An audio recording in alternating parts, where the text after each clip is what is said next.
a larger set, and you claim that that small set is representative of the entire set. Just to give you another example, Harry Potter regularly has real people and places that exist in its universe. But does that mean that it's historically accurate? No.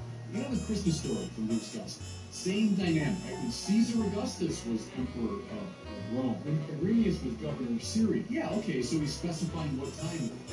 The story I'm telling you, though I'm placing it historically, but it's not about Caesar Augustus. It's not about Quirinius. It's about this little nobody couple making their way from Bethlehem from the north to the south of this distant outpost of the empire. Luke, on purpose, reverses what you'd expect from an ancient historian. Ancient historians didn't write about common people.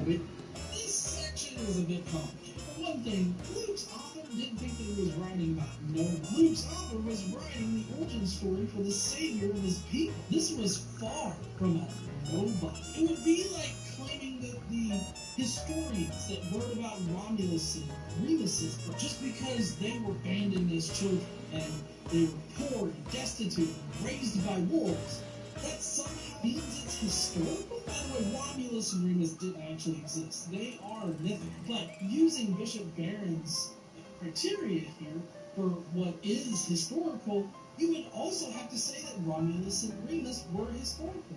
Which then puts him in the uncomfortable position of trying to figure out whether or not Romulus resurrected from the dead and then ascended back into heaven after telling a friend of his on a road to Rome to spread his good message or the gospel. Wouldn't want to think too deeply about that now, would you? So this is far from a nobody. And even if that were the case, that this Jesus person was a nobody, the reversal of expectations in general is prevalent throughout all of the gospel, as well as the idea that the least shall be first. You can see this in Jesus' teachings when he tells the weak will inherit the earth. And then at the finding of the empty tomb, women find the tomb empty. It would be really strange for men to find the tomb empty, considering this least shall be first and reversal of expectations, themes that exist within the gospel. It just wouldn't work. Bishop Barron is being a bit anachronistic here because he's acting like Jesus wasn't already an important figure to the Christians, which kind of doesn't make sense. Also, I kind of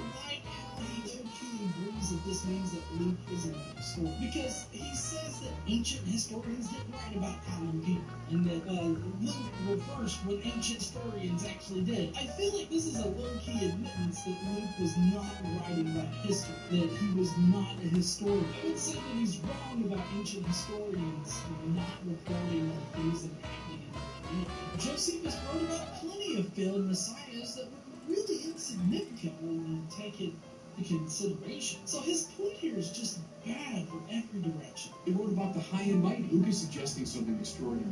When God breaks into history, he turns it upside down. He reverses it. He turns our expectations upside down from top to bottom. This isn't evidence of God breaking into history, whatever more thought that could be. Also, how is a Jew being crucified for whatever reason reversing things and turning stuff on its head? But even so, if we are surprised by something, which in this case we are not, that doesn't prove that God was the one that made it happen. The Word of God came to John, son of Zechariah, in the desert. What? See, the same thing he did with the Christmas girls. Caesar Augustus and Quirinius, the big dealers. But I'm not talking about them. I'm talking about these two nobodies who give birth to this child who's placed in the land, surrounded by the animals, no place to pick his head. At this point, he's not a nobody. By the time Luke is writing, Jesus is a very important figure to the entire Christian community. Why does Bishop Barron insist on being anachronistic? And at this point, he just looks like he's being purposely dishonest. I don't know what is real. God breaks into time, space, and history. It doesn't matter. It turns everything upside down. Where, by the way, is this great story going to reach its climax? With this Jesus, the Word of God, made flesh, dying on a Roman cross. All the high and mighty, yes, including the Jewish religious leaders, brought him to that place. So where's God? Beware that I can tell. He goes on to say that God was dying on the cross in the form of Jesus, but that's not how the first century Christians really viewed Jesus. They knew Jesus as the Messiah, the firstborn Son of God who would absolve sins. He was a completely separate entity from God. Even in Philo's logos, Philo has the savior figure of being an archangel, distinct from God, but still every bit divine. So, he's just completely wrong about this point, yet again. Also, I feel like a lot of this video is just Bishop Barron repeating himself. The only thing that was really new in this particular 30-second segment is that Jesus not only himself as God, but Jesus Christ. Everything else has already been said, and it just seems like Bishop Barron is really wanting people to believe in when he says that God broke into space and time. You see the danger, everybody, in turning Christianity into a mythic system. The high and mighty of the world breathe a sigh of relief. You see what I'm saying? That means the high and mighty, who are often embodiments of sin and injustice, they start trembling in their boots because it really happened. God broke through in a way that reworks everything, that turns everything upside down. That's why the story that people like Luke is telling matters. That's why it matters that he's a careful historian, recounting for us a real event, something that came and happened to us. Do the high and mighty start trembling though? What do they have to tremble for? Supposedly the salvation that Jesus provided to everyone? Who is this group of people that seem to be scared of Jesus and his message? Also, don't you think the Catholic Church would be considered the high and mighty in this particular situation? I would think that they would definitely qualify for the high and mighty title, considering their effect on whole ass countries for hundreds, if not thousands of years. Also, I don't see a danger to Christianity being purely mythic. It doesn't mean you have to stop believing in Jesus, and it doesn't mean that the spiritual truths taught by Christianity aren't true. There's literally no effect on the Christian faith if you consider it to be purely mythic. This is demonstrated by Paul and the first Christians who did not consider the faith to be historically accurate. Ultimately, Bishop Barron's case seems to rest on Luke's author writing history. We know this isn't the case because Luke directly copies from two previous Gospels, and both of them do not have any kind of historical sourcing, and they only explicitly cite Scripture as their source. Luke's author also uses both Josephus and Homer to fluff up his Gospel, including Acts. And that's just the tip of the iceberg for how Luke's Gospel is definitely not this. And like I've already mentioned before, I have a whole video on that particular topic on the GE Shorts channel, as well as on this channel.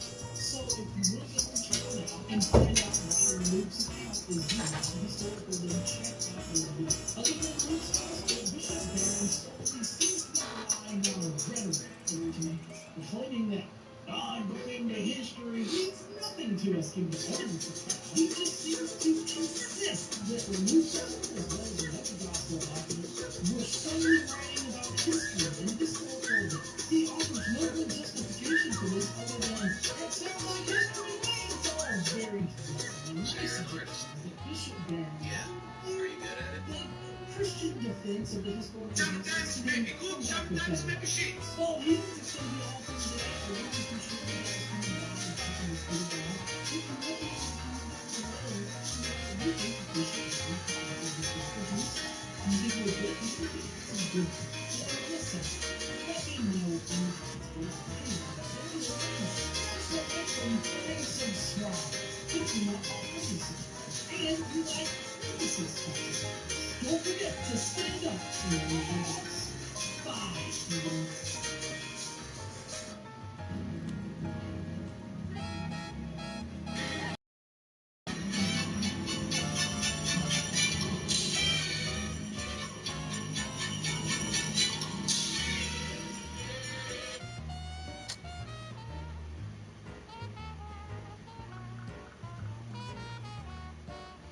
Just looking at some Instagram shit real quick.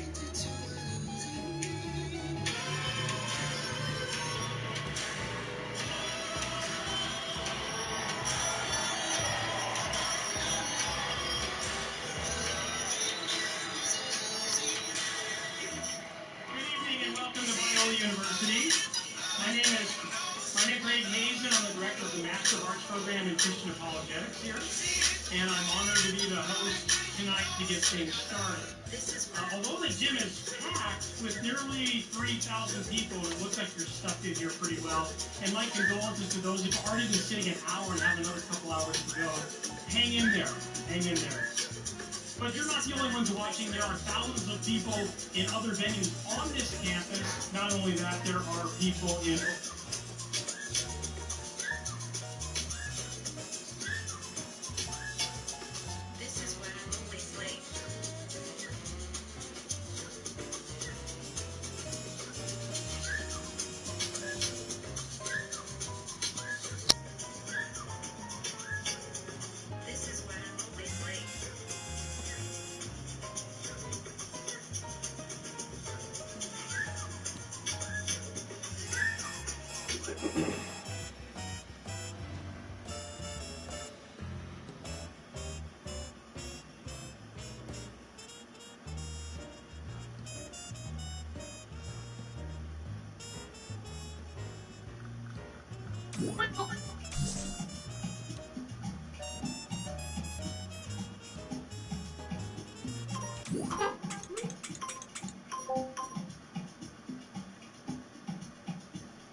Pixel 6 takes it to the next level with tools like Magic Eraser to clean up any unwanted subjects.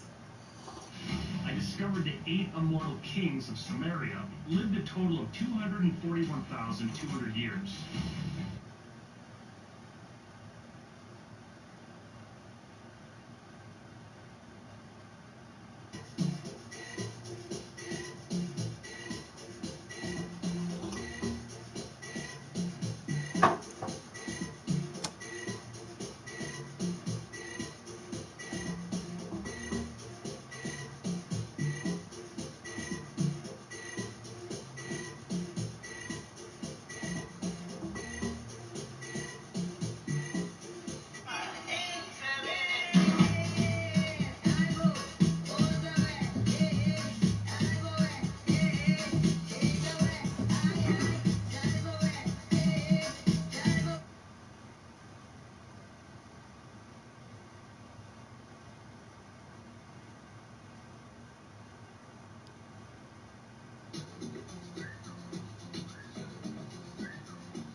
It seems to me that if we're going to group people like this and treat people according to their group without any reference to their behavior,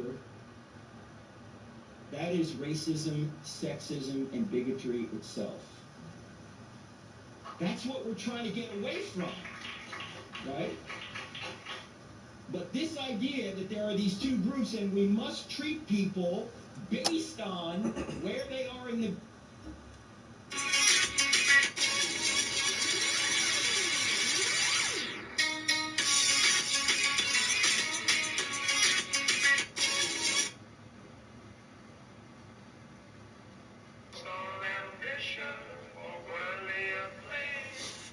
Checking out some art reels. Boom, bap, bam, bop, booty bap. Bada bop, boom, pow. I was trying to find this music right here, yo. Everybody playing this shit. Now I'm hooked on.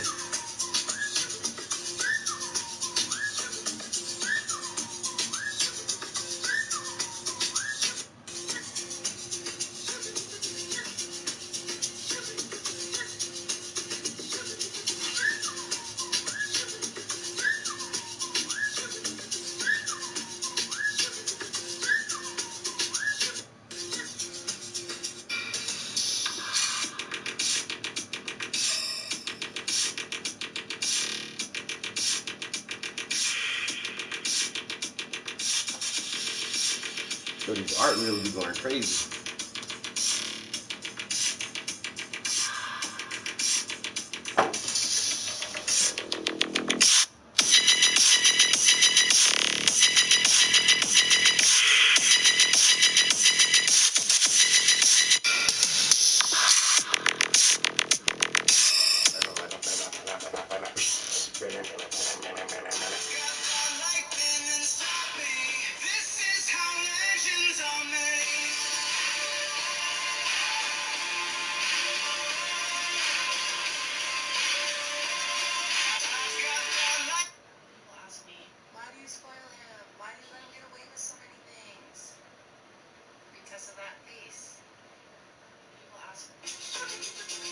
This shit is everywhere.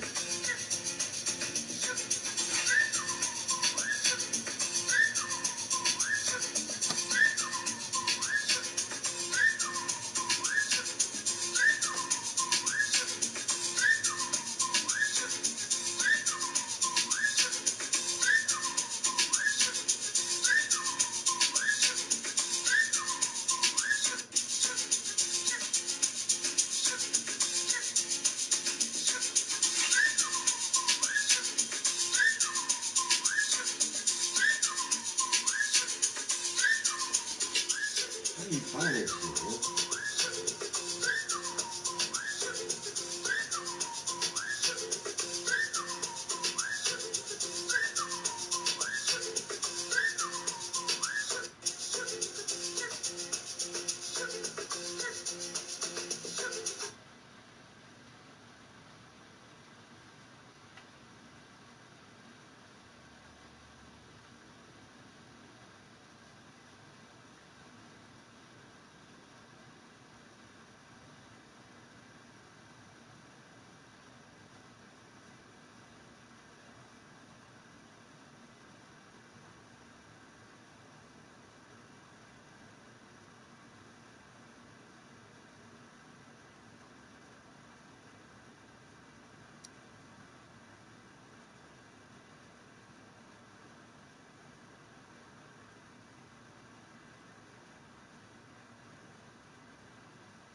Squarespace lets you run your brand like a business with In your face. e-commerce. I took your advice. From now on, I'm So you normal. can have long.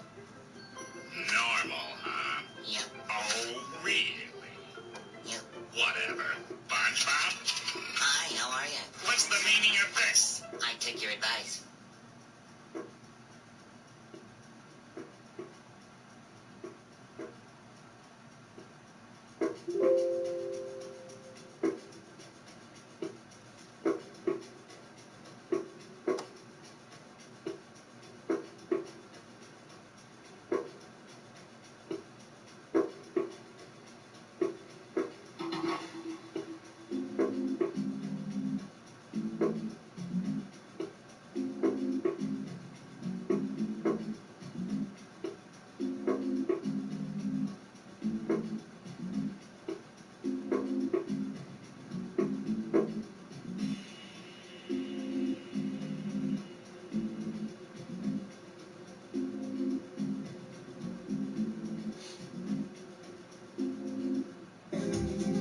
shit, yo.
Thinking of a master plan.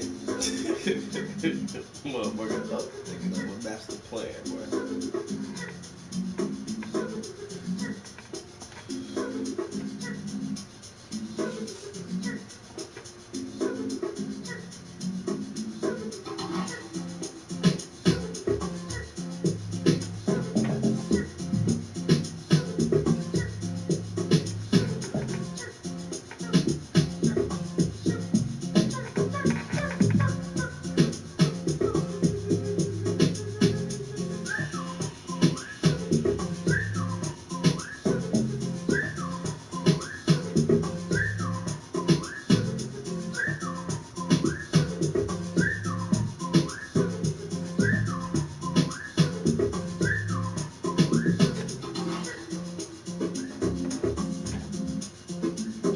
Chilling real quick. Try to at least finish this phone up. Like get the phone blocked in all the way. If I can block that phone in, I'll feel comfortable.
Like probably like 40 minutes. I woke up to go to the bathroom and like, shit, I'm up now. I went to bed too early. Up like a bitch. If you up like this during the witching hours, like you might as well be productive, yeah. I could go downstairs and like watch some anime or play a video game or something like that, but I don't know. I feel if you wake up out your sleep like this and you can't sleep, can't fall back to sleep, I mean, you should be doing something productive, yeah. So I think, shit, I come in the studio for a little while. And like I say, try to knock out this phone. If I get this phone done. And it's just the first layer of paint, just the underpainting, so it's a long way from finished. But as long as I can get this thing blocked in the next couple of days, like between today and tomorrow, I can get it blocked in. And then, like I said, I have one more idea for another shoot. Like, I've never painted any of my art supplies. So I think I may have like a juxtaposition between traditional and digital art, because I do have the iPad and the iPencil. So I was thinking if I could do a setup with brushes and paint, like some tubes of paint and brushes, and maybe like have a little teeny canvas in there some kind of way, and then have the iPad and the pencil in there as well, just to show like the difference and like the changing of the times, yo, like how we used to paint and how some of us still do paint, and but how people say they paint and draw nowadays, because we normally would think painting and drawing is pencil and paper and brushes and canvas, but now all this digital art, and motherfuckers be like, oh, my digital drawing or my digital painting. You know, so this shit is, oh, damn, that shit just hit me too. I can do like brushes and like put the sketch pad and some pencils in there, and then have the new technology beside it. Have the iPad and the iPencil, and right beside that shit, photograph that. I think that's, I don't know. I know I see like just the digital age and the things we can do now, and so just like documenting that specific instance, I think is interesting. I think people get it when they see it. Just like I don't even have to. I did put the record in there, you know what I'm saying, but I really didn't have to go that far back. I could have just had the CD cases in there, and like younger people would be like, "What the fuck is that?" You know what I'm saying? Because they don't even know what the CDs are anymore. I don't really buy CDs anymore. Like when I go buy a CD, it's like I feel like an old person who would buy a record. Like now the CDs are records.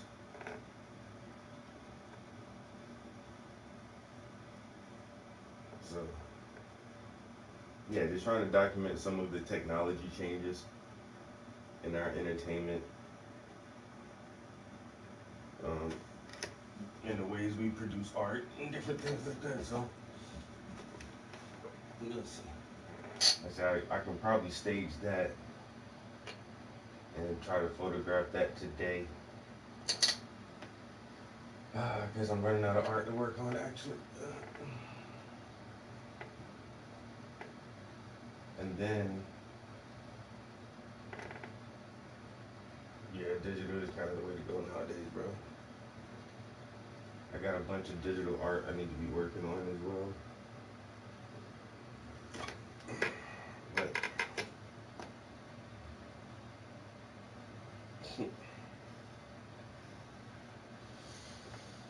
alright, I just wanted to hop in here for a second. I'm about to paint. I'm on YouTube right now.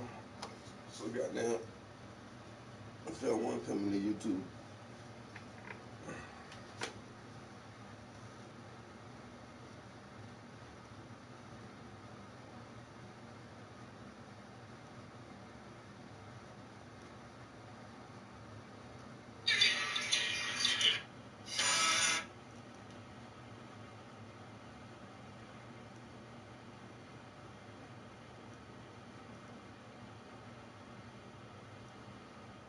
When I read Station 11,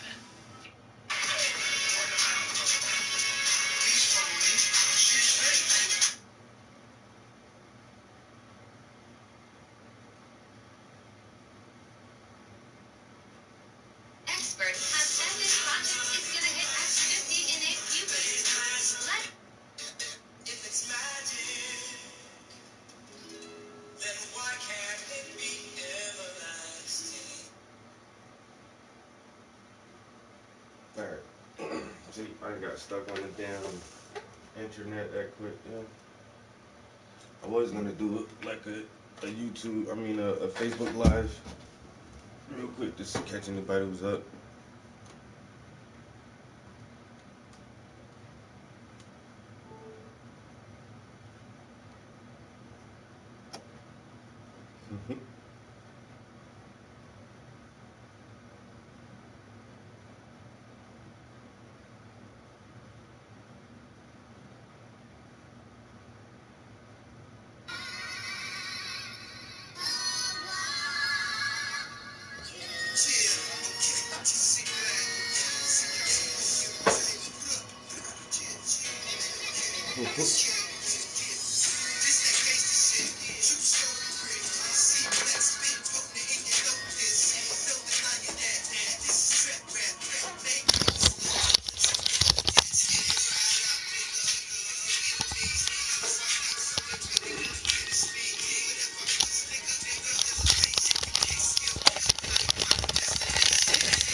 Shit was hot, son. Hmm?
Is exactly what we want to avoid. This is what we're trying to get away from.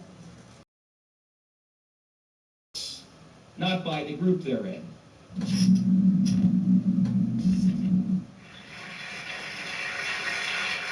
Ladies and gentlemen, how many of you were in church this morning or were somewhere else at the time? All right, how many of you are here right now? How many don't respond to surveys? 4 out of 10 don't respond to surveys. Critical race theory. In order to cover this topic properly, I want to take us back for a minute to December 26th, 1945. It is World War II, and the Americans are fighting a battle on both fronts. They're fighting the Nazis, closing in on Berlin, and they're also fighting the Japanese, trying to make it to Tokyo. And in order to make it to Tokyo, they have to go through certain islands. This man is Hiro Onoda. On December 26, 1945, he's dropped off on an island in the Philippines called Lubang Island, to the southeast of Manila. He and 3 other Japanese soldiers are told to go there and conduct guerrilla attacks on American and Filipino forces Because they couldn't take on the Americans at that point head-to-head, they could only do it via guerrilla tactics. So his commanding officer says, Hero, you take these 3 men, go into the jungle, keep conducting the attacks. I will come back and tell you when to stop. So Hero and his men go into the jungle and they begin conducting attacks. Well, about 9 months later, as you know, September 2nd, 1945, the war is over. But Hero and his men are still on the Lubang Island in the jungle, still conducting attacks. This is an old story. And then, fucking decades later, like this motherfucker, I think he was the last one to survive out of his group. But, like, this motherfucker just stayed on the island in the trenches for, like, 30 years or some shit. 20, 30 years or some dumb shit. Because nobody never came and told him the war was over. So, shit, it was mission on. Mission was still full on for this motherfucker, yo.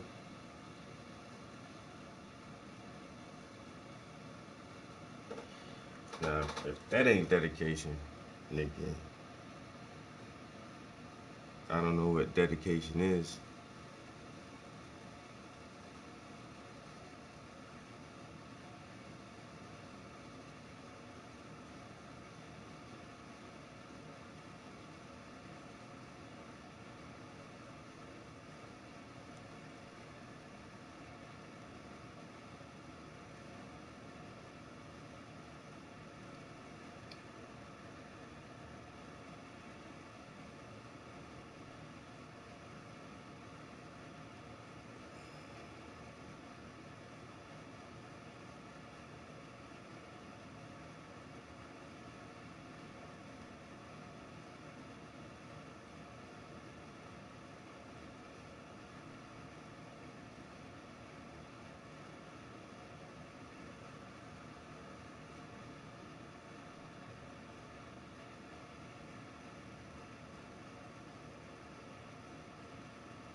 Here, the Allies begin dumping flicks into the Lubang jungle saying, Hero and your men, the war is over, come home.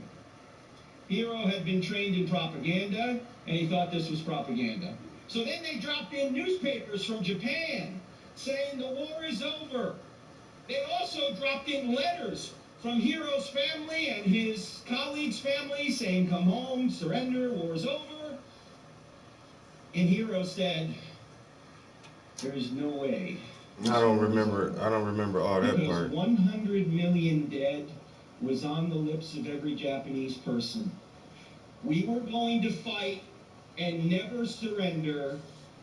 The only way we could have lost this war is if every Japanese person on the island of Japan had been killed. And I don't think that's happened. So this war is not over. In fact, to show you the kind of devotion the Japanese had to their cause, Hero's mother gave him a dagger before he went off to war and said, if you're ever caught, kill yourself with this dagger. Now, can you imagine an American mother giving a dagger to her son saying, hey, if you're ever caught, kill yourself with this? Thanks, Mom. It's a beautiful ivory handle. No, that's not going to happen in America. They were devoted. You know why? You know why? Because no matter how much national pride or religious pride these Americans claim to have, they're way less devoted than other cultures. The Arabs will literally kill themselves to kill you. Them motherfuckers is not getting captured. They will kill themselves rather than get tortured and maybe accidentally give up some information. They're not going for that shit, yo. they have that much more, like, not national pride, but cultural pride in their heritage, in their belief structure. Like, yeah, and Europeans don't really have, they don't go that deep where they're willing to literally sacrifice their own lives in situations like that. And that's why when we pulled out of Iraq and all that shit, the motherfuckers roll right back in there. Yo, they've been doing this shit for 1,000 years. This shit run deep in they culture. They not giving up. They not giving up. So this motherfucker just pointed out a strong feature in their culture, but he's trying to downplay it as it's something negative, where a mother gives their son a dagger and say, hey, if you're ever caught, take your own life. Never surrender to the enemy. Would an American do that? No. Imagine an American mother doing that. Of course not. You won't do that. Because y'all ain't built like that.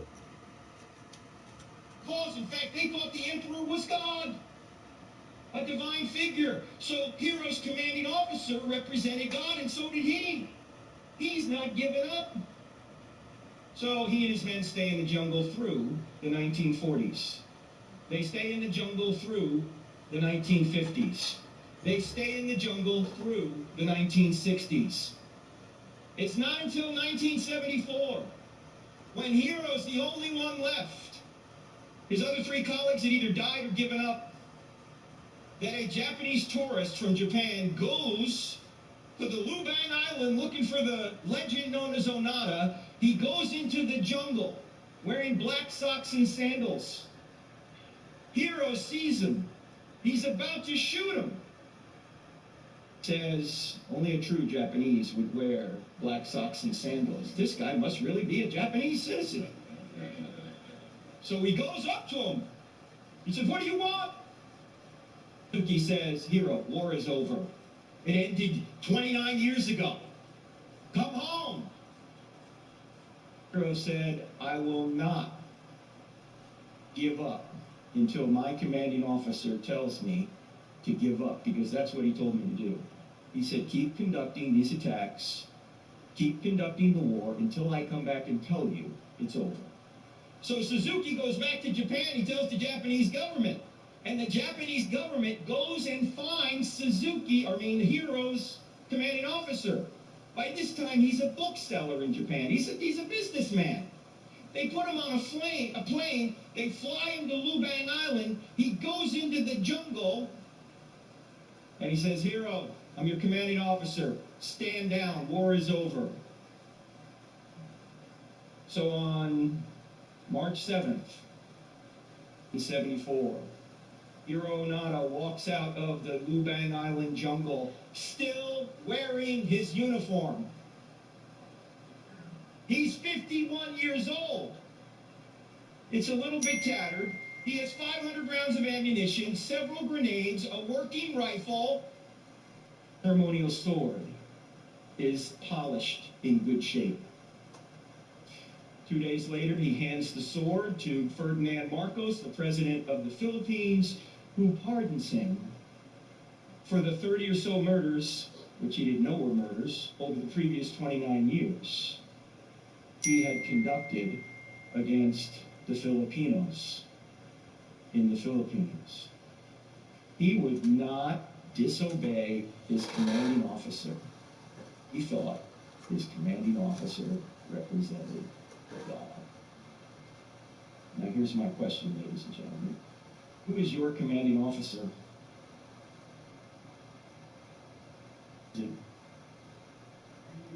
It's Jesus. Oh, it's Jesus, I hear. I'm glad I'm hearing it's Jesus.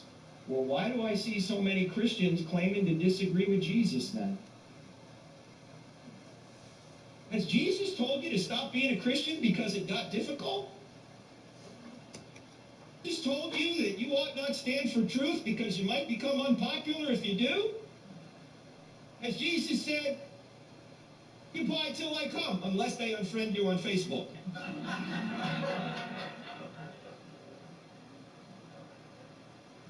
No, you know why a lot of Christians are caving? First of all, I'm asking, why do Christians disagree with Jesus? I think I know why. It goes back to Pilate. Remember when Pilate had Jesus standing before the Jews who wanted to crucify him? Here's what Pilate said. What shall I do then with the one you call the King of the Jews? Pilate asked them. Crucify him, they shouted. Now, Pilate's trying to be reasonable, so he asked the question, why? What crime has he committed?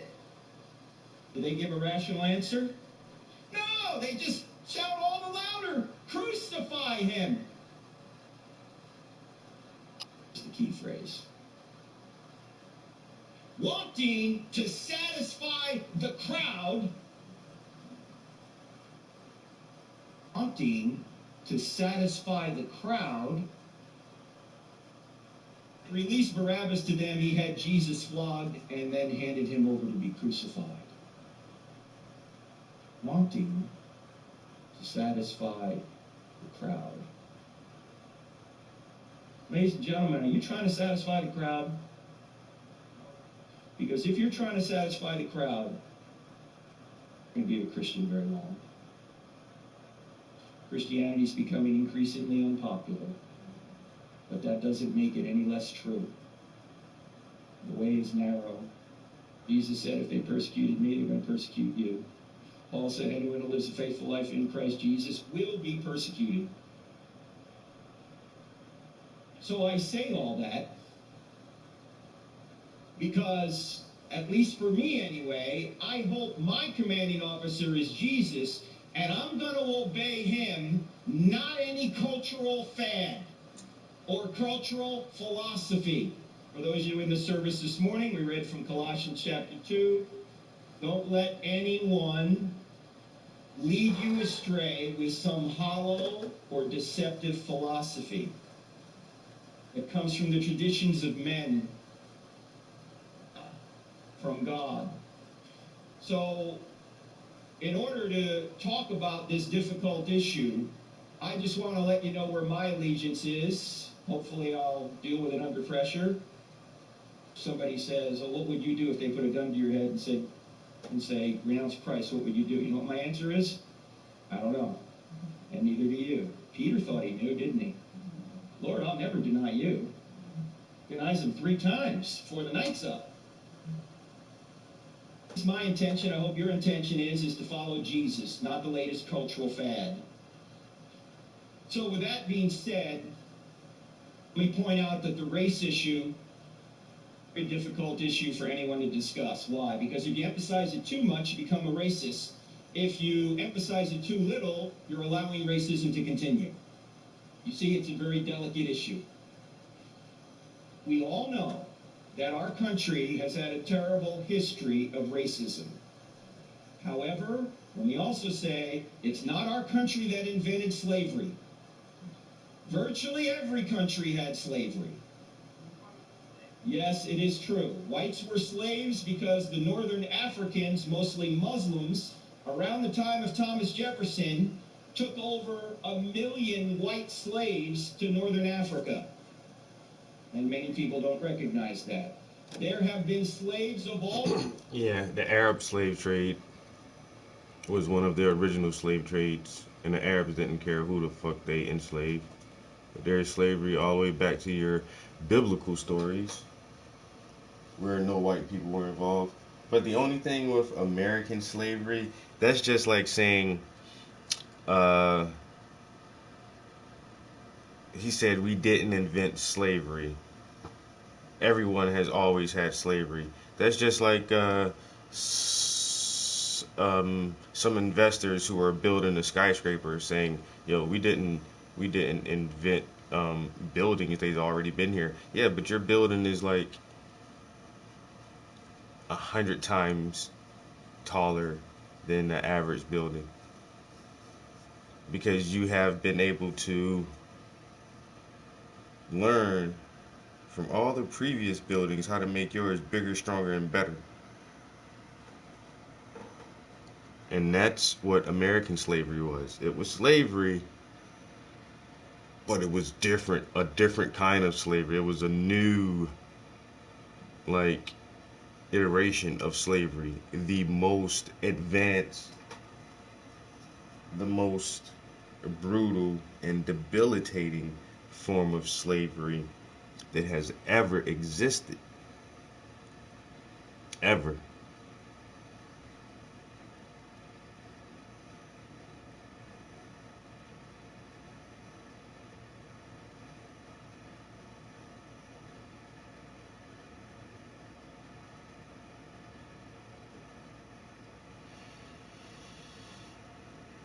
And that's what they will never ever admit. No one wants to talk about that aspect of American chattel slavery. Everybody had slavery. Yeah, well, in other cultures throughout other periods in history, slaves, servants, indentured servants, and all these different terms for different levels of this subjugation, the individual placed in a position of servitude still knows who they are. They get to keep their name, their culture, their God.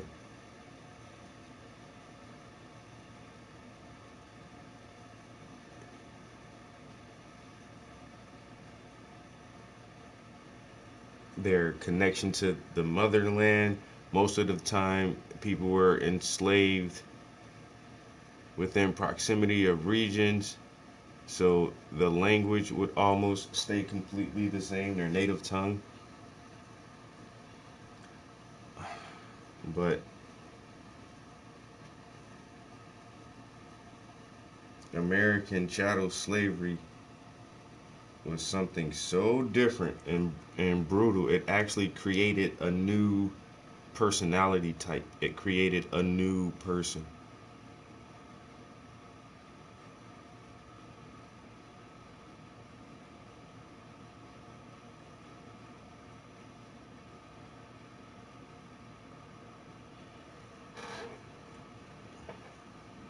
But they just love to downplay American slavery like, oh, it was just everybody had slavery.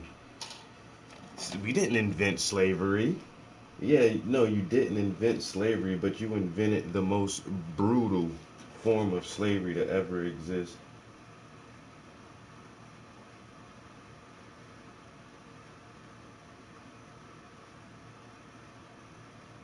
Yeah, slaves were sacrificed to false gods.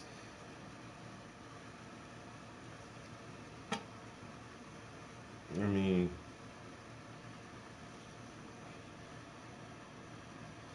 slavery is that weird topic, but once again, this motherfucker is a evangelical Christian apologist who's talking about slavery, and he's going to try to tie it into critical race theory some type of way. Like, bro, you've already like slipped up twice already. Um, showing that one, your faith and religion and love of your country isn't as strong as some other cultures. You've already acknowledged that. You're acknowledging that you don't understand, or you're not willing to discuss the actual difference of American chattel slavery compared to other historical forms of slavery. That's already 2 points right there. Let's keep going. Different races, and let me stay up front, there's only one race, the human race. But there have been slaves of all different ethnic groups. We could all go back in our history and say we were treated unfairly, that's true. But in this country, blacks have been treated unfairly, very much tragically, to the point of even death in our history. And we need to teach that. We need to let people know about that. In fact, most people's historical perspective, unfortunately, in our culture is the first page of a Google search, right? We don't know history very, very much. But in our country, we had what was known as Jim Crow laws. Now, Jim Crow was a character that they claimed to be a trickster And somehow this character in the 18th... Okay, Jim Crow, which is basically diet slavery.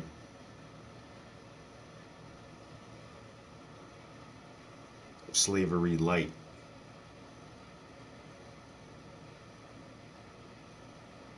So we were enslaved for about 260 years, something like that. Some people say a little bit longer. And then you fought this war and said, okay, slavery is over. You try to do this period of Reconstruction. That didn't work. Then you have the Jim Crow laws, which is basically, once again, diet slavery for another 100 years. And it's like, this whole time, you're solidifying the caste system. You've already created this personality of the Negro, the nigger. There were no niggers before slavery. The nigger is the invention of the European. The nigger personality type is the invention of the European. And they created this Negro slave with such strong traits and qualities of the personality that they themselves stated, once you have chained the mind, there is no reason to chain the body. I control your mind. And they place the black African in a perpetual state of mind control for 16 generations.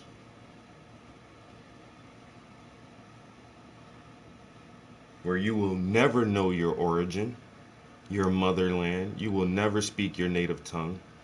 You will not learn. You will not have the capacity to learn as thoroughly as we can. You will not have your own God's culture and belief system. You will not have your own family structure. You will only do as we tell you to do for 16 generations.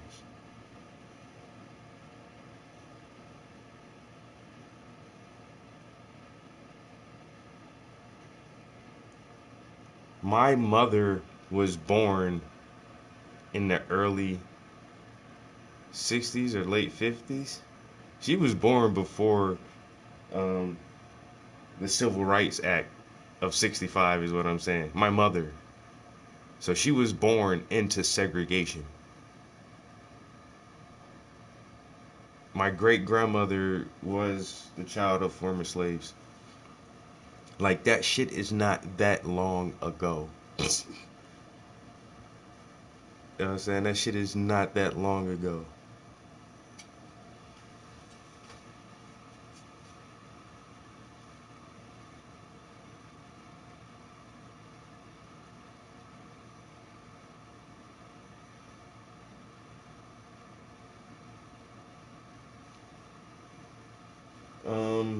Yeah, and the pyramids were definitely not built by slaves. Another Western misconception of history, bro. The technology that was used to build the slaves was very advanced. These were very advanced civil engineer and a paid labor force. These were artisans and craftsmen who built the fucking pyramids, bro. You don't have a bunch of goddamn illiterate fucking non-trained slaves building the fucking pyramids, bro. We got to get over that misconception. I thought a lot of people already understood this by now, that nah, the pyramids were not built by slaves. It was a very, very advanced labor force of skilled laborers that were paid. And what's the solution? You know, reparations, my guy. You want us to stop talking about critical race theory? Reparations, my guy. Who else has received reparations? The Japanese got reparations, the Jews got their reparations, the Indians got their reparations, the Inuits got their reparations, the Mexicans got some reparations. You know, but the motherfucking fundamental black Americans who really truly helped build this country, who really truly fought for the Constitution. More so than the creators of the Constitution. Because they said all men are created equal, as they owned slaves. Saying that a black African was 3/5 of a man. You're telling me I'm not a man. In your own writings, you're saying I'm a beast and I am not equal to you. And the African in America fought so hard to be represented as equal to the white man. So we believe your ideology more than you believe it yourself.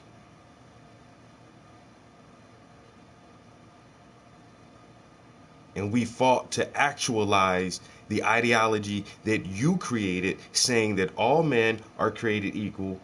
We helped build this country. You promised us our fair share, and we never got it. Reparations is the solution. How do we go about divvying out reparations? There's several different options that have been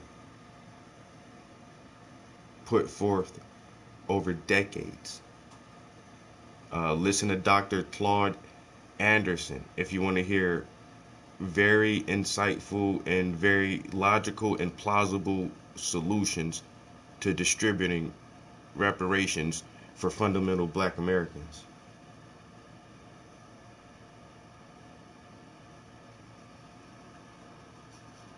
Motherfuckers got a 300-400 year head start on education, land ownership after every war, the GI Bills and everything. Y'all motherfuckers get handouts and assistance, and every time the government does something big for the people, you know, blacks have been historically have been left out. And so yeah, now we don't have generational wealth like most other people who have been here for, you know, whose families have been here for fucking 300 years. We don't have that same accumulated generational wealth within our families. Give us the opportunity to create generational wealth where my kid isn't struggling the same way I struggled.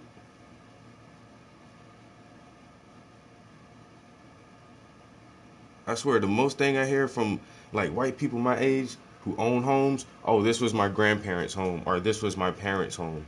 I hear that. I swear to God, yo, like 8 out of 10 white people I know never had to buy a home. That home has been in their family since the GI Bill.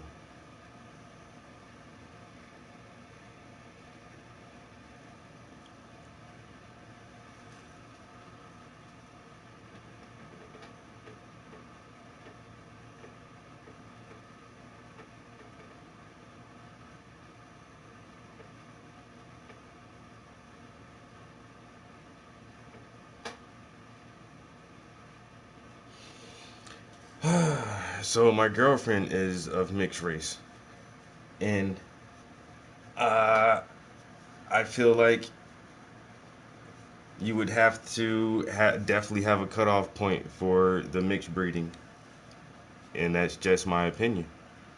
And so I would imagine setting something up like a treasury fund where someone who is proven to be a descendant of slaves can have access to government issued grants, monies that does not have to be paid back, money that is essentially yours for your first home, for your education, and for business startup. Everyone should have access to that. But you prove that you are a descendant of slaves, then you prove what the monies is going to be allocated for. You write your grant, and then you receive your grant money up to however many millions of dollars they owe each individual. And then that money is separated. So if you are an individual, you are allocated X amount of dollars for your first home ownership, home improvements, property value investments, and everything like that. Simple. You want to go to school and you want to send your kids to school for all, you got 3 kids, and that's 4 years of college each. All that's paid for. You want to start a business, you want to open up a dentistry practice, or you want to open up a imports car lot or something like that, write the grant. We got the monies for you.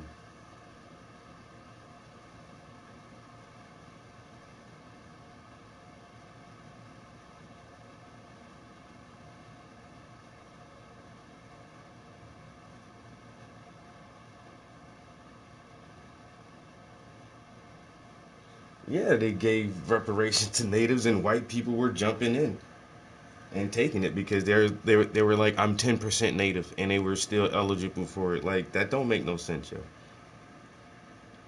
There definitely should be a cutoff point. If both of your grandparents weren't black, then you shouldn't get it. You gotta have at least one set of full black grandparents on one side of your family, or you just not qualified, yo. All that 10% shit, like, and I don't even know what that'll make it, like, still like a quarter or something like that. But because I feel like those people should have been able to benefit from reparations and they didn't, so it should get passed along to someone as far down as we can without being too mixed, without it being like, oh, it's just going back towards the white community now, where it definitely has to be something that is to give the black family a leg to stand on generationally. Once again, strong educations, businesses, and home property land ownership.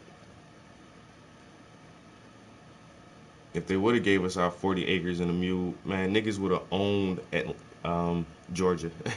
You know what I'm saying? That would have been our own state. Slaves would have aggregated in one specific area, just like the major black cities that everyone can call out, Detroit and all these other cities. You know what I'm saying? Like, motherfuckers will aggregate in the same area.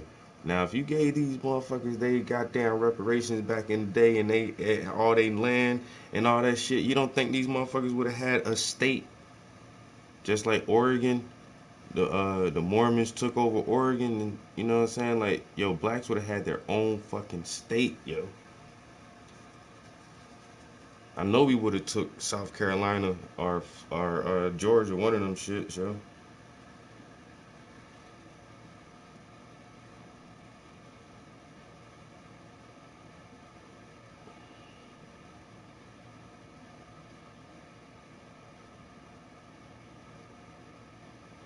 But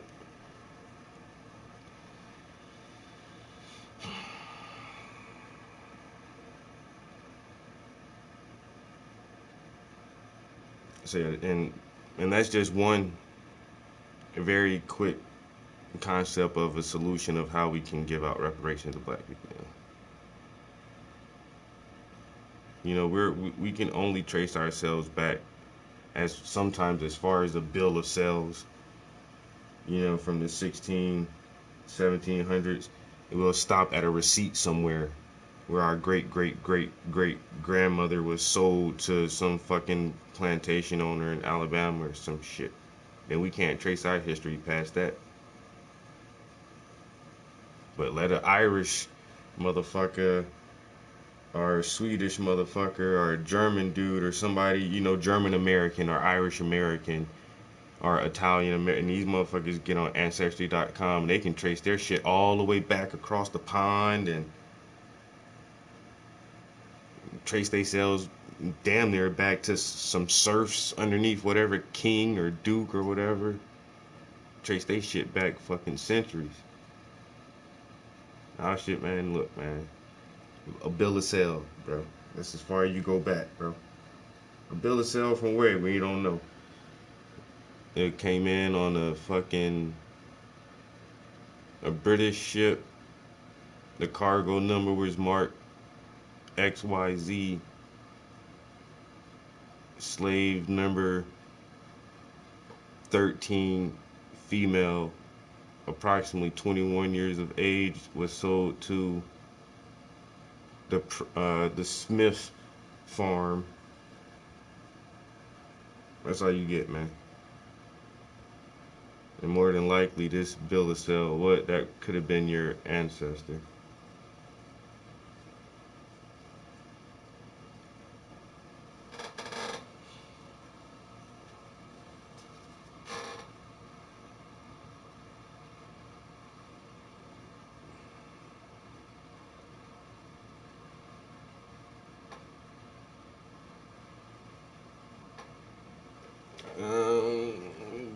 You don't need smart lawyers.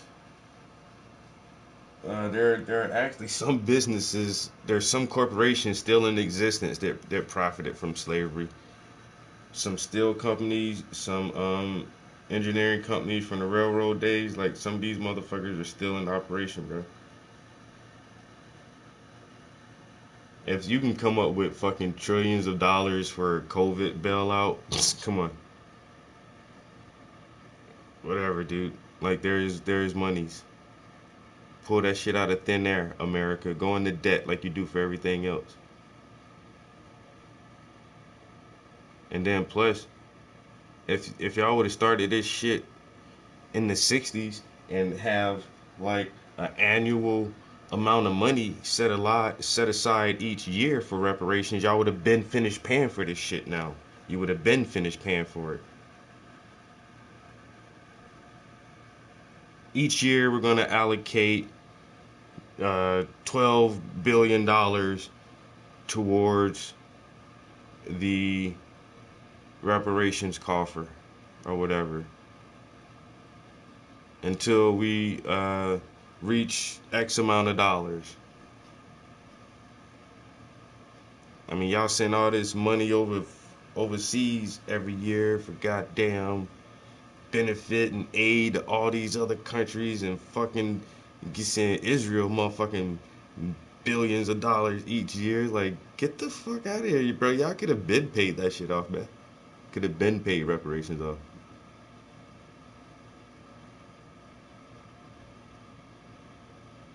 Just think about that. Like all the families since the 60s just knew for a fact that they would have a house. You got 4 kids. Well, when your kids become adults and they're ready to leave the nest, all they have to do is go down to their public state house, file for their African American first home owners grant from the reparations fund, and just get the money to go buy their house. Simple as that. Like, what if everybody was just so secure in that? Like, yeah, well, you know, when you're 21 and whatever, 24, you ready to go buy your house, just go get the money and find a house to buy. Imagine how awesome that would be.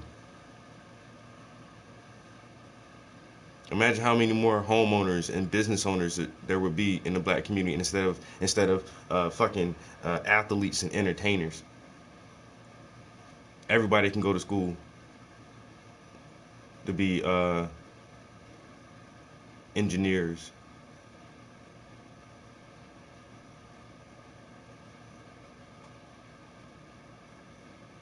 All right? You don't gotta have no smart lawyers. You gotta have honest politicians just willing to get this shit done and over with and put in the past, man. Look, let's just right the fucking wrongs. Get this shit the fuck over with so y'all motherfuckers can stop whining and complaining. But that's the thing, man. They're gonna let motherfuckers whine and complain until history just forgets about it. Until it's so so far in the past they can just rewrite it however they want. And we did give black Americans reparations.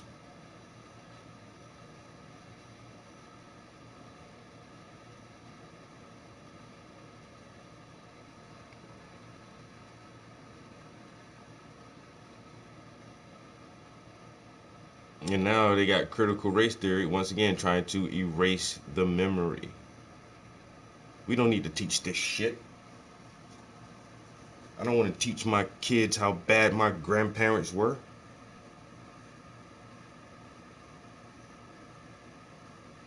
My kids don't need to know why the average African American family has 10 times less the amount of generational wealth than the average white American family. Why would you want to know that? You don't need to know why that is a fact. Because we got a fucking big head start and we jumped the gun and we kept them enslaved and uneducated for so long that by the time we let them loose of their bondage, we already owned everything. We already own everything. Our institutions are the only institutions.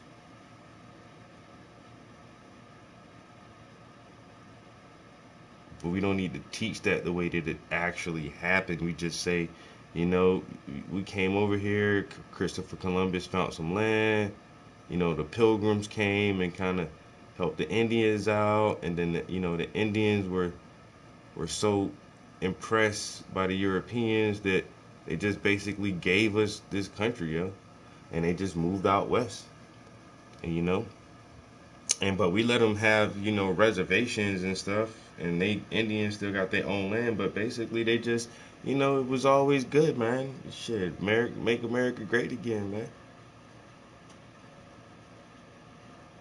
That's how the history want to be told, man.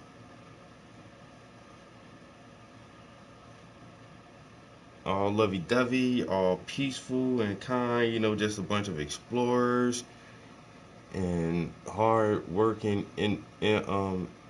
ingenuitive people who just came and set up colonies, and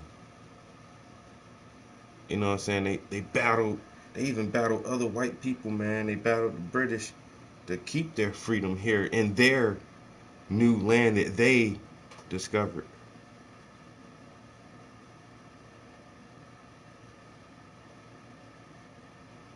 Nobody ever likes to say conquer, and I respect the conqueror. I ain't gonna lie, I respect the conqueror. Motherfuckers just go in brute force. Take that, it's my shit now, man. I'm going to conquer you. The conquistadors. The conquerors. I like it. Y'all don't want to teach the brutality of conquering a people. Because the shit ain't easy.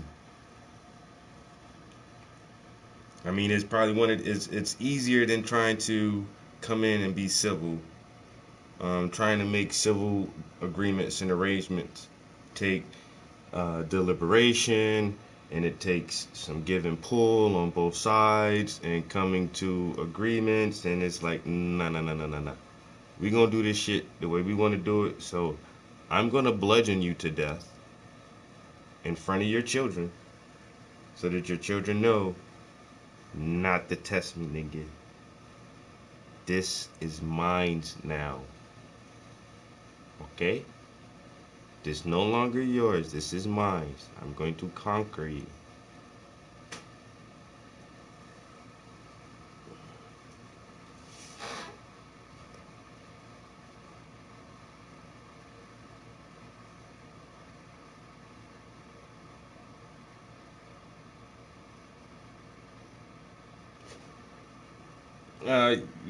Yeah. The political realm is very deceitful. But that's only because the motherfuckers with good ideas, their voices get drowned out. So some politicians they gotta play the artful game of politics, but still can be an honest person. They're normally the people that get shitted on and told by status quo that you shouldn't like them, like the governor of Florida. You shouldn't like this guy. Or like Rand Paul. Shouldn't like this guy. Why? Why not? Or even Donald Trump to a certain extent. You shouldn't like Donald Trump. Why? Why not? He's a racist. Okay. What about his political views, man? What policies are you gonna make? If he a racist and he's setting racist policies, then I got something against him. But if he a racist, but his policies seem pretty fair and honest, I'm gonna go with the policy, man. I'm just saying. So, yeah, you gotta play the game of politics. But there's some people who don't play the game. They just get ostracized and pigeonholed and all kind of shit. You know what I'm saying? They get their voice silenced.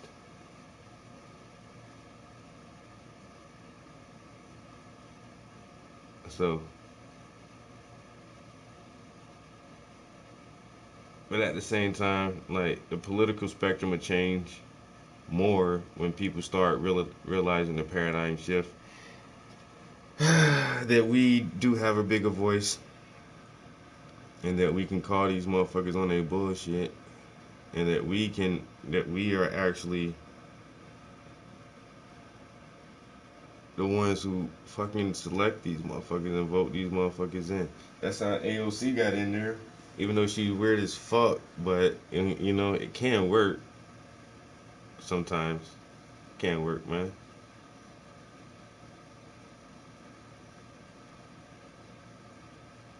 All right.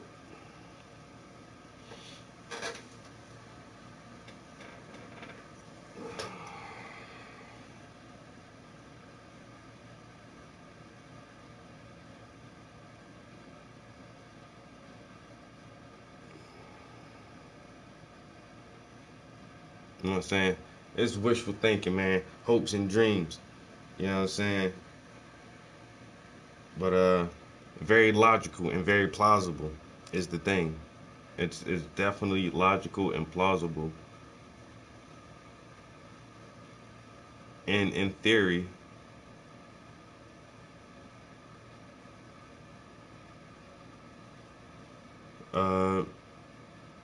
it's something that we could actually implement. You know what I'm saying? So it's not like just some wild off the wall fucking idea that doesn't have any real grounding in reality. Like, this shit is a very logical argument. It's very doable. You know? But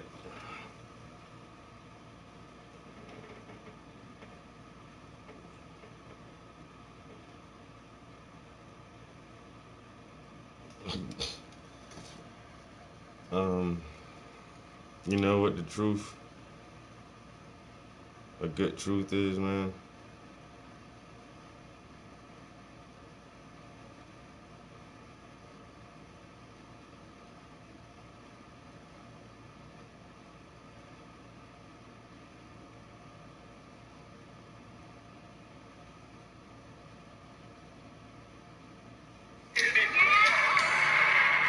I want every white person in this room who would be happy to be treated as this society in general treats our citizens, our black citizens. If you, as a white person, would be happy to receive the same treatment that our black citizens do in this society, please stand. You didn't understand the directions. If you white folks want to be treated the way blacks are in this society, stand. Nobody's standing here. That says very plainly that you know what's happening You know you don't want it for you. I want to know why you're so willing to accept it or to allow it to happen for others. That's a truth that everybody knows when they hear it. Yeah, people know the truth when they hear that shit, yo. The truth can cut like a sword, too. It hurts sometimes. Let me take a bathroom break. I gotta come back. I want to finish listening to this religious guy, though.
Became synonymous with laws that were put into place after slavery was abolished, after the Civil War. We went to war over slavery. But then there were these laws that they called Jim Crow laws, which disadvantaged blacks. And you remember, I mean, this is as late as the early 1960s you had signs like this. Get to the back of the bus. Anyone ever hear the name Emmett Till? For those of you that don't know, Emmett Till was a 14-year-old black boy who lived in Chicago. His mother, I think, had a cousin or something down in Mississippi. And so she sent her son down there for a summer vacation with his cousins. And Emmett had allegedly bragged to his cousins that he had a white girlfriend in Chicago.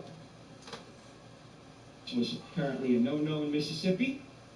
And at one point he was in a grocery store and there was a married white clerk at the counter. Stories vary, but allegedly he flirted with her. And then went back to his cousin's house. Didn't think anything of it. 3 nights later, he was taken out of his uncle's house at gunpoint and brutally murdered. His body was found in a river with some kind of gin device around his neck and barbed wire. They beat him so badly that he was unrecognizable.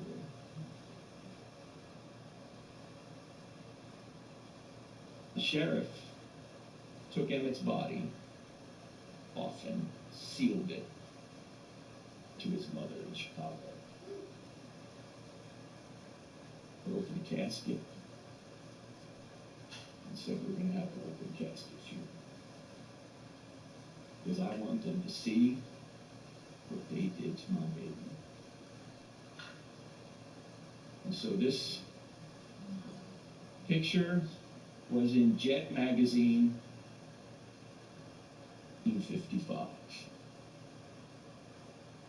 This picture, anything else, brought along the civil rights legislation of 1963. It wasn't an argument that won the day. It was an image. People immediately recognized this is horrific. It needs to stop. So they had the open funeral. In 1963, Martin Luther King, who was a Baptist preacher, as you know, went to the mall in Washington, D.C., and gave this memorable I Have a Dream speech, in which he said, I have a dream that my 4 little children will one day live in a nation where they will not be judged by the color of their skin, but by the content of their character. This is biblical, the ideal, and the civil rights legislation was passed in 1965. Yeah, and I love when they quote Dr. King because y'all killed that motherfucker too, man. I'm just saying, man. Dr. King gave his great speech and then we shot him dead. And in 1996, the King family actually had a settlement from the U.S. government after proving in a court of law that the government actually did assassinate Dr. King. It was proven to be an actual staged government assassination, and they got some hush mouth money.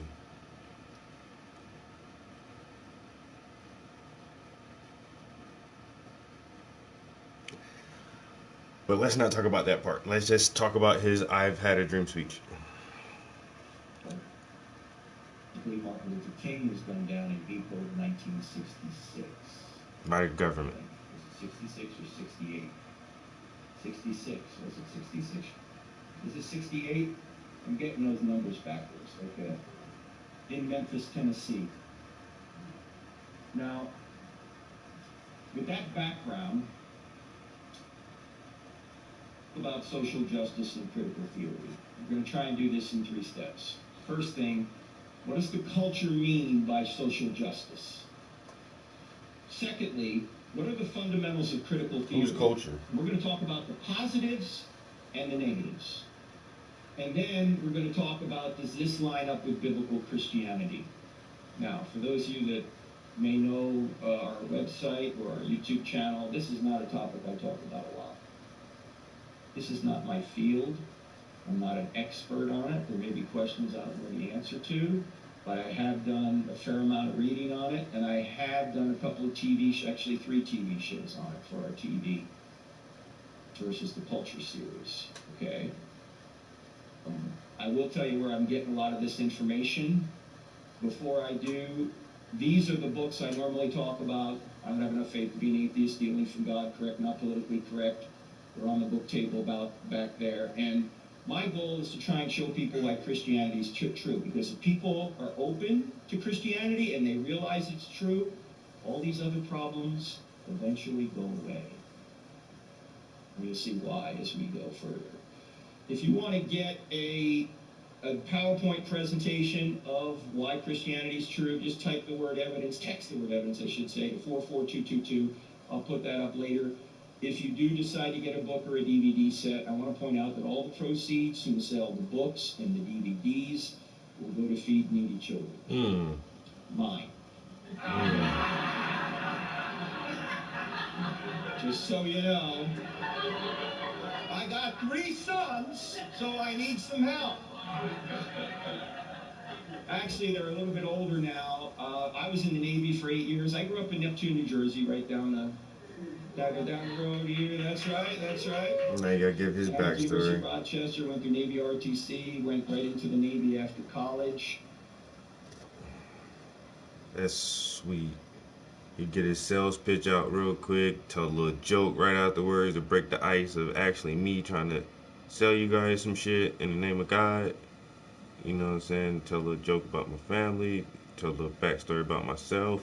You see, I'm not racist. I grew up in Jersey. I've been in in the military for 8 years. I've been around black people my whole life, you know what I'm saying? So that's why I'm going to tell y'all my opinions on this critical race thing and why it's not godly. Or is that the road he's not going down that road? I'm not sure yet. Because once you believe in God, all these problems go away. And so what are you trying to, that's the thing. Are you trying to say we do or don't need critical race theory? And I think he's going to get to the point where he's saying we don't need to teach this.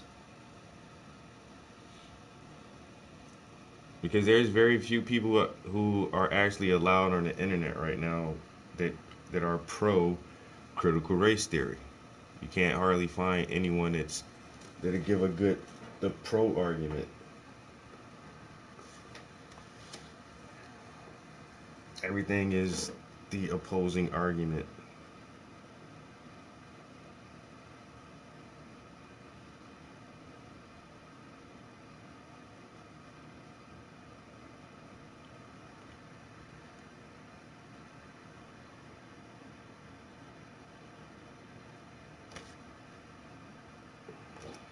And then went to seminary after the Navy. And my sons, and 3 sons, my wife and I have 3 sons, and they were interested in the military coming out of high school. They said, we want to go to college and then go in the military. What should we do, Dad? What military should we go in? And I said, well, look, if you want to fight, go Navy. Okay? Because whenever there's a problem, we just pull our aircraft carrier up and we take care of it. Okay? Don't need bases, none of that. We bring our own base. The problem is Navy stands for never again volunteer yourself. Okay? So I said, if you want to fight, go Navy. If you want a nice life, go Air Force. So they went Air Force. The oldest son is an intelligence officer, and his wife, who's also in the Air Force, is an intelligence officer too, so they're brilliant together. And they're reading your email right now, by the way. The second son is a KC-10 pilot. You guys know what a KC-10 is? A KC-10 is a big plane that refuels other planes in flight. You've seen the planes, they're flying along, they got the boom coming out of the back, and the other planes in flight come up and get gas from them. So what we say about our middle son, Spencer, is that every day he flies up to 30,000 feet, he sits around, and he passes gas. And he gets paid for it. This is every man's dream. If I got paid to pass gas, I'd be a multi-millionaire already. The third son is not in the military, but he is out of the house. So my wife and I are now empty nesters. Any empty nesters in here? Woo! Great, isn't it? Well, actually, it took us a while to get used to that. About 10 minutes. That's how long. Wow. So he only gave a shout out to 2 out of 3 of his sons. The third son's not in the military, but he's out of the house. And that's it. Your other one is an intelligence officer and his wife, and your other son is a pilot and his job, and we always make jokes about his job. And my third son, well, at least he's out the house. Damn, what this motherfucker just...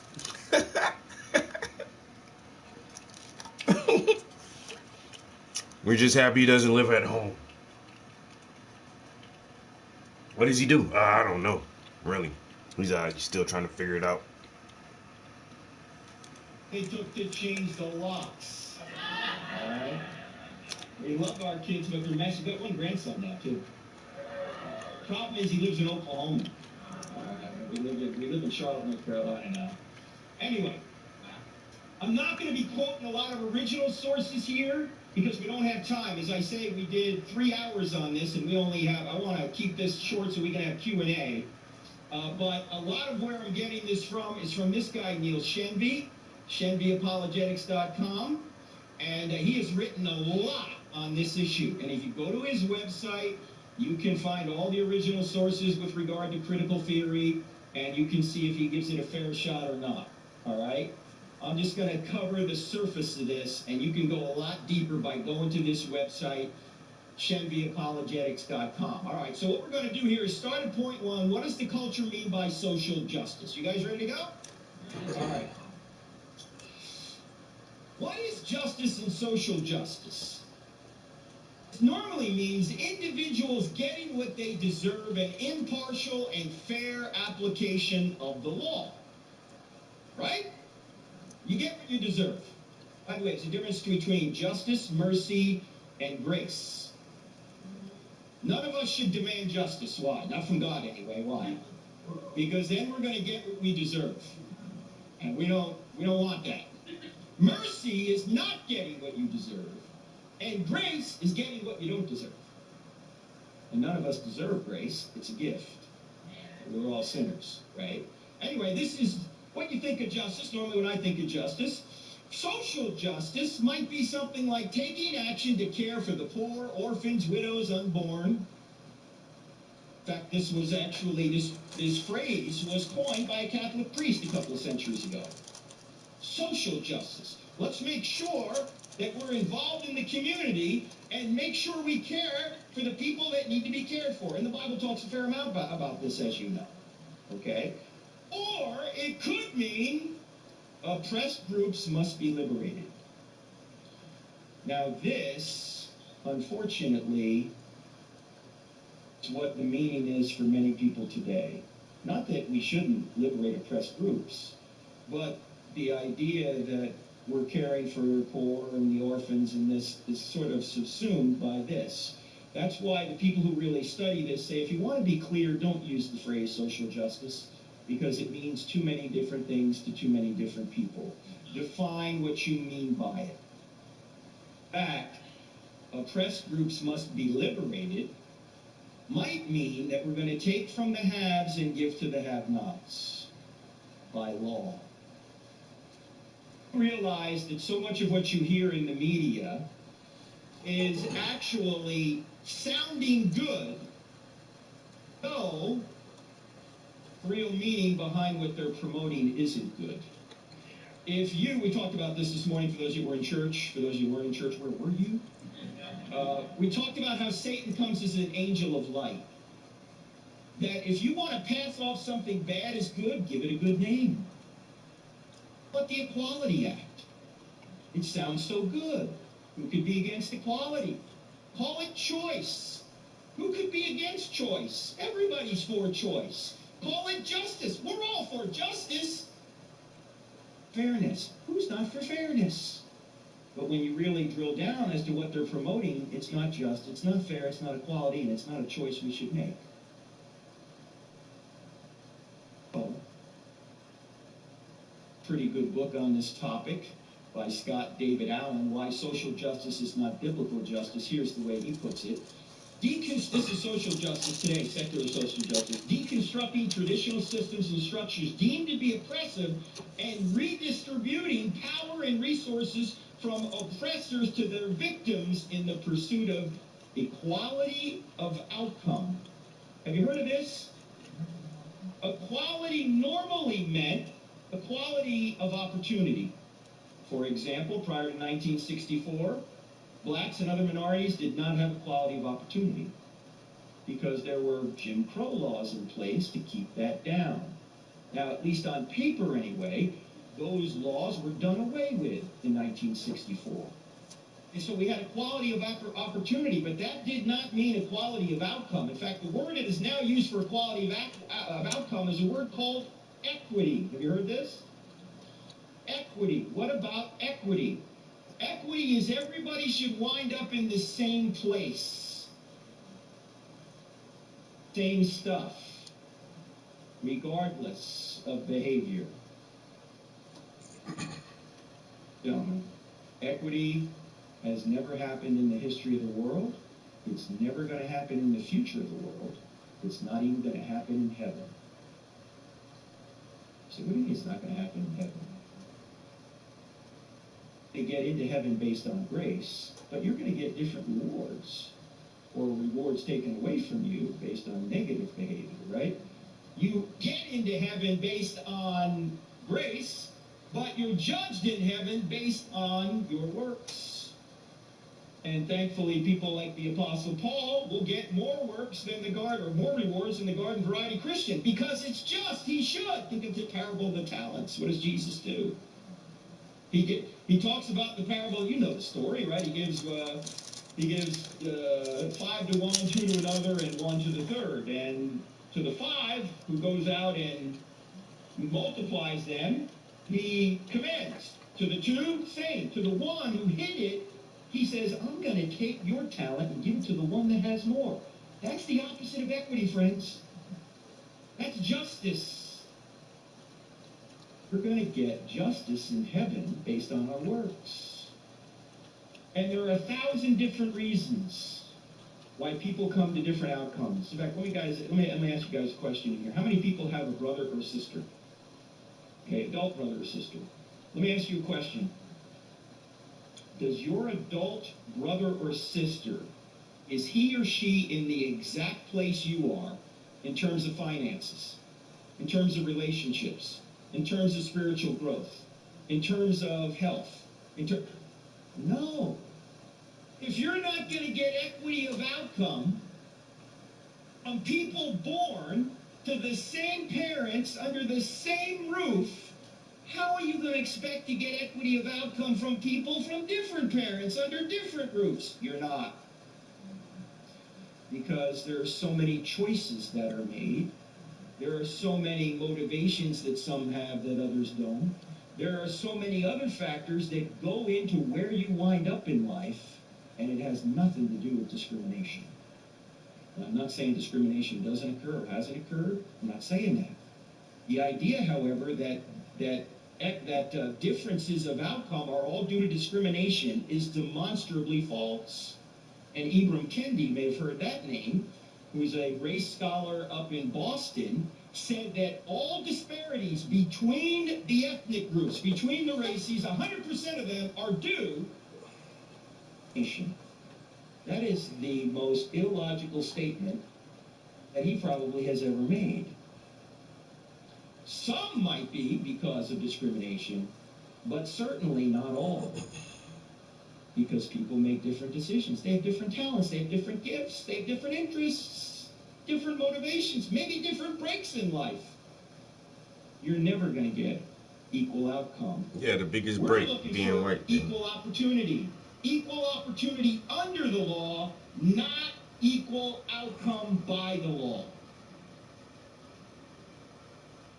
Now, let's unpack this oppressor thing for a minute. This, in my view, is the key to this kind of approach. Or this is the poison pill of critical theory. And when I say critical theory, I don't just mean critical race theory. Critical theory is a idea that includes critical race theory, but there's also critical queer theory. And there's critical pedagogy theory, and there's all sorts of critical theories. It's not just race theory. And what they say is the world is divided up into the oppressed and the oppressor. This comes from Marx, as you know. And here are all of the people who are oppressed: peoples of color, poor middle class, women, trans, LGBT, non-Christians, disabled, immigrants, and indigenous people. And this, by the way, this is from a book on critical race theory, okay? Or critical theory. Now, who would be the oppressor of these people? Well, whites are oppressors, owning class are oppressors, men are oppressors of women and trans, heterosexuals are oppressors of LGBT, Christians are oppressors of non-Christians. White heterosexual Christian males. You think it is? No. Abled are oppressors of disabled. Citizens are oppressors of immigrants. This is why people don't want to have border security. See how all this goes together? And white settlers are the oppressors of indigenous people. It seems to me that if we're going to group people like this and treat people according to their group without any reference to their behavior, racism, sexism, and bigotry itself. That's what we're trying to get away from, right? Aren't we trying to get away from this? Don't we want to treat people based on the content of their character not the group they're in. This, for me, and this we'll see here in just a minute, is called intersectionality. We'll get to it in more detail. But this idea that there are these two groups and we must treat people based on where they are in the group is exactly what we want to avoid. This is what we're trying to get away from. We're trying to treat people as individuals, not by the group they're in. So, what does the culture mean by social justice? It means that we got to take from these people and give to these people. We've got to take power, this is a power play, by the way, take power away from anybody over here and give it to these people. That's why you may have been sitting in here when I first got up and you probably thought, what? How can a white guy talk about critical race theory? If you thought that for even a split second, you've already bought into critical race theory.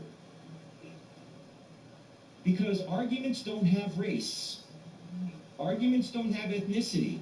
But this theory says that these people, since they have an oppressed experience, ought to be listened to, and they carry more gravitas with them than these people. Don't listen to these people.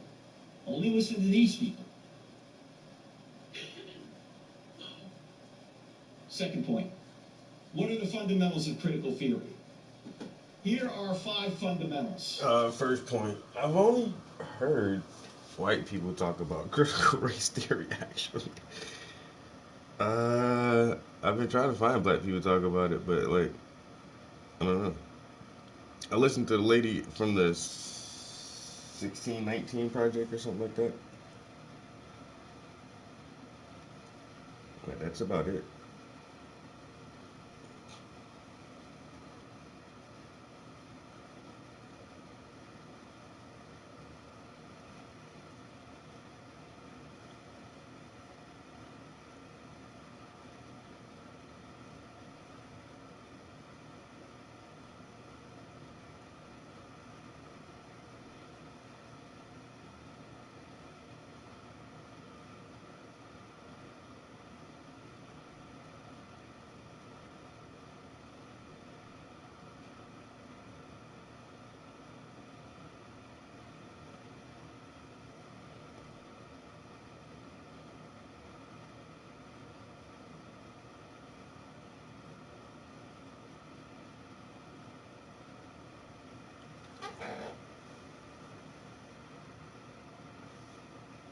Theory fundamentals. First of all, the world is divided into oppressors and oppressed.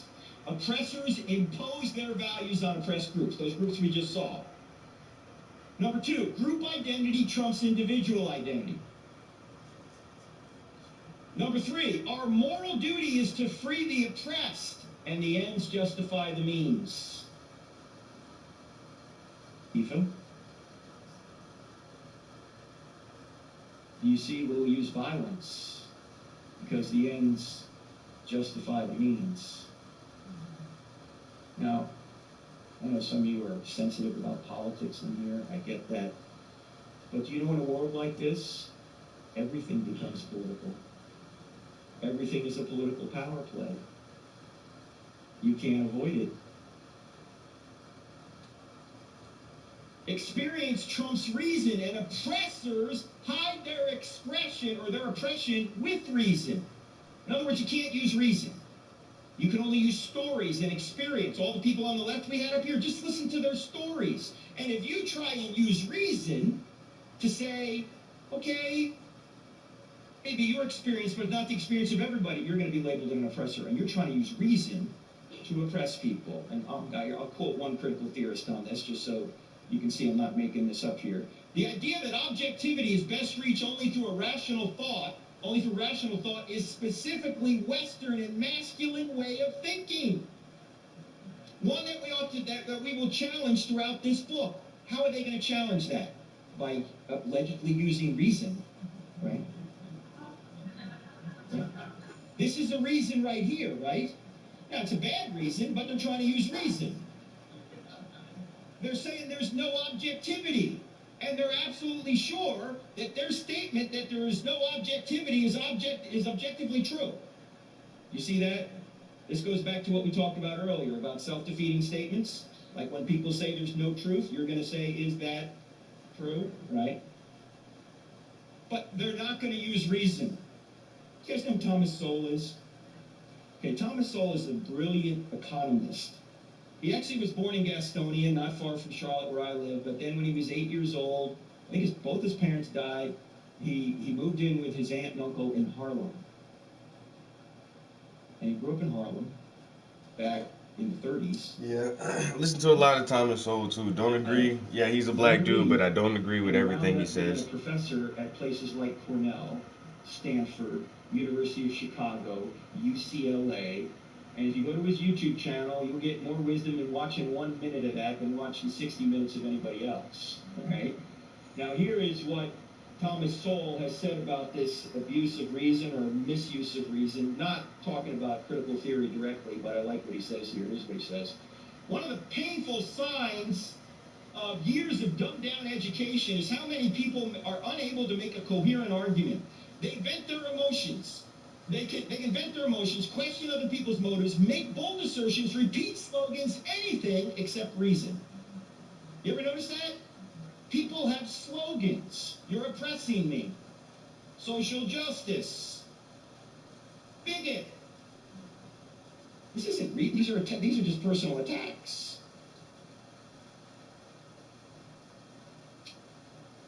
Fifth is the fact that individuals of multiple oppressed groups experience oppression in unique ways. This is called intersectionality. I don't know if you're familiar with Dennis Prager, but he has a series of videos called Prager University, and he often enlists people. I listen to Prager too, like, don't agree with this motherfucker either. I want to show you a 5-minute video that is hosted by Ben Shapiro, talking about this concept of intersectionality. For those who don't know who Ben Shapiro is a Jewish 35 or 36-year-old brilliant conservative who recently moved from California to Nashville with his whole organization because he just couldn't deal with the politics in California anymore. Anyway, he talks about what intersectionality is. Here it is. Check this out. It's clearly explained. You probably think your opinions matter. You probably think you're an individual with unique experiences, thoughts, and ambitions. Well, I hate to break it to you, but according to current leftist orthodoxy, you're wrong. You see, your opinion only matters relative to your identity and where that identity ranks on the hierarchy of intersectionality. If you're now thinking, what are you talking about? You haven't spent much time on a modern college campus. Intersectionality is a form of identity politics in which the value of your opinion depends on how many victim groups you belong to.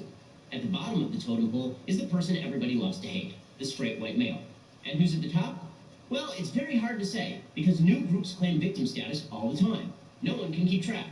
So, how does this intersectionality thing play out? Something like this. Let's say you're a gay white woman. Your opinion matters, but less than that of a gay black woman. Why?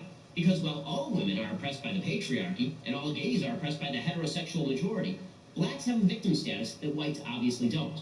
Of course, a gay black woman's victim status is less than that of a black trans woman, who ranks below a black Muslim trans woman, and so on. The more memberships you can claim in oppressed groups, the more aggrieved you are, and the higher you rank. Get it? Because it's about to get even more complicated. Intersectionality takes your victim status and uses it as the basis for creating alliances with other victim groups. 30 or 40 years ago, activists encouraged racial solidarity among blacks to combat oppression. But today, that's not enough. Today's activists demand blacks make common cause with other allegedly oppressed people: gays, lesbians, transgenders, Palestinians, Native Americans, whomever. Here's the logic. A black gay and a Hispanic gay may not belong to the same victim group racially, but they do belong to the same victim group on the basis of their sexuality. By focusing on the places where various victim identities intersect, intersectionality creates a united us versus them paradigm. Righteous victims rising up together to fight the oppressor, those dreaded straight white men. This explains why at a rally protesting the treatment of Palestinians by Israel, you might see a contingent of lesbian activists. That's intersectionality at work. They're so united by their victim status that it doesn't matter if Islamists throw gays off of buildings or murder female family members who defy their father's wishes. Victim solidarity trumps all other consideration. Now, I agree with a lot of what Ben Shapiro says, even though I'm not religious, and he's, like I say, a very devout, practicing Jew. He makes a lot of good points. I listen to Shapiro a lot, actually. Him and Michael Knowles is another religious guy. Very. I think Michael Knowles is Catholic though. Very religious. Um, but I still agree with a lot of his commentary. Now this guy, this is how he's because I'm pretty sure this guy who's hosting this talk he sounds like a Christian, and that's why when he said we're gonna listen to Ben Shapiro, he well, I don't know, they may always acknowledge which faith they're under, but he really like acknowledged the fact that Shapiro's a Jew.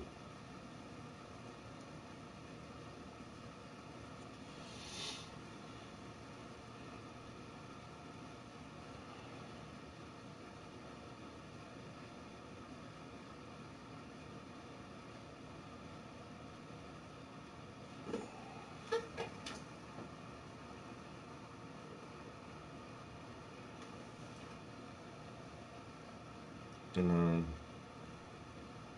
I don't know, but he's using Shapiro to strengthen his argument, and I get that. Once again, Shapiro makes really good arguments.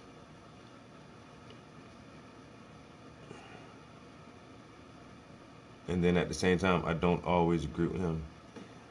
Yes, I agree that other groups are taking the mantle of the civil rights and trying to use what the African Americans essentially started and use it for everything they want to use it for. And I'm being impressed. Like, are you really though, bro? Like everything that, you know, black people fought for and paved the way for, like now every other minority group segment feels like, well, we can just do what the black people did, you know, and use their same rally cries and their same strategies, and that'll work for us as well. When you guys never had to go through anything black people went through. I'm impressed because I'm transgender. Are you really though? Just because you can't fucking go in the same bathroom with somebody?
The term intersectionality was coined by Kimberly Crenshaw, a professor of law at Columbia University.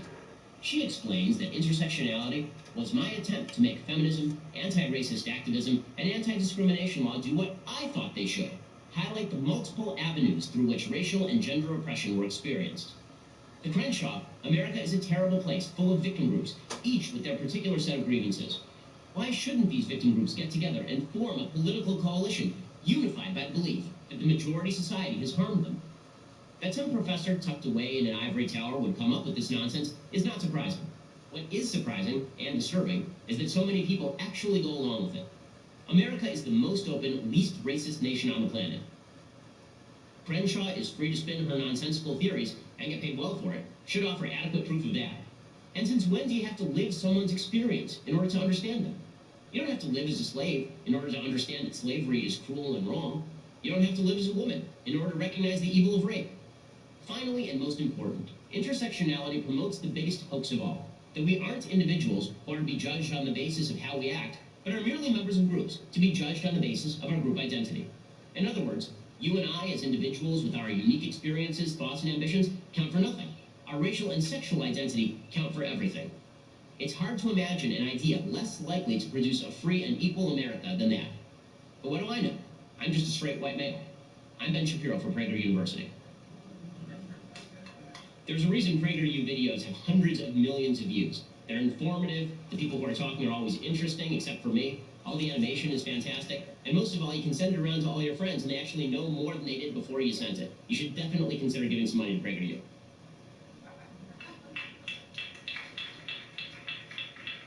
So you can go to their YouTube channel and see that again. He covered that very quickly. But basically, again, what he's saying is that the more oppressed identities that you have, the more power you should have in the public square. The less of those you have, if you're over here, you shouldn't be heard. Or not heard very much anyway. That's really what's going on here. Now, there are problems with this. Do you guys know who Rod Dreher is? He recently wrote a book called Live Not by Lies, where he has discovered in recent years that former Soviet dissidents who are aging in America now, who remember the Soviet Union and lived in an oppressive environment in the Soviet Union, are noticing that our culture is becoming more and more totalitarian. That people are being canceled, that you can't express certain opinions in public anymore without being shouted down or harmed. And, it's a book worth reading. Anyway, here's something he notes in the book. Check this out. He says, curiously, the poor are relatively low on the hierarchy of oppression. For example, a white Pentecostal man living on disability in a trailer park is an oppressor. A black lesbian Ivy League professor is oppressed. If you try and use reason here, you're a racist,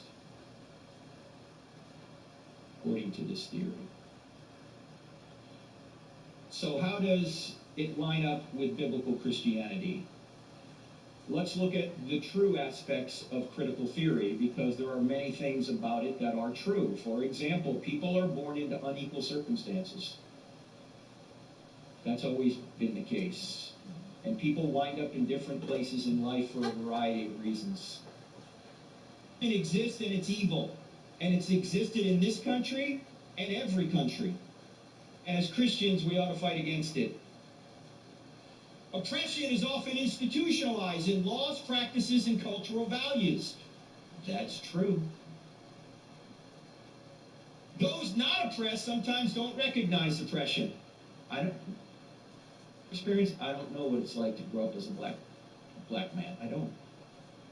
You don't know if you're black what it's like to be a white person or an Asian person. We don't. And sometimes you don't recognize it.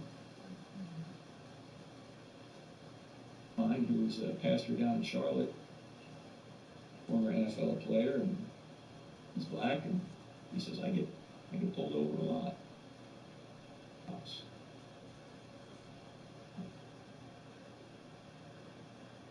I'm sure that happens. Sometimes it's because, though they have a profile, they're looking for somebody. I don't know what it's like. Sometimes, I used to say something, he used to say, which is true, he used to say, sometimes things only become important when they become personal. If you're discriminated against, somehow that gets your attention. If your neighbor is, you might not even notice, right? So this is true. Also, people form groups and often other those outside the group. It's in a lot of different ways, right? Fans, you're othering the Eagle fans. Those people are evil down the turnpike. I agree with you. We happened to win today. Notice when your team wins, you say, we won. When your team loses, you go, they stink, they lost. Notice that? We other people all the time.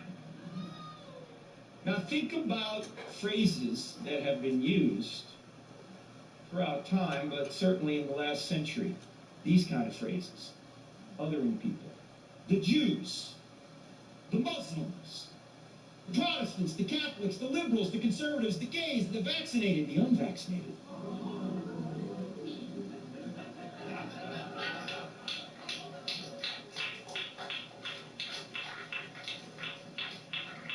Now, we're othering people, aren't we? And I don't care which side, I don't care where you are in here, you're looking at other people going, yeah, I ain't like you. I'm better than you. Now, these groups carry certain behaviors with them, right? I'm not saying you should judge people because they're part of this group. You shouldn't, because everyone is an individual. But I understand why you might look at certain people in these groups and say, well, look, I don't agree with jihad. And if you're a Muslim who believes in jihad, yeah, I'm against that. Okay?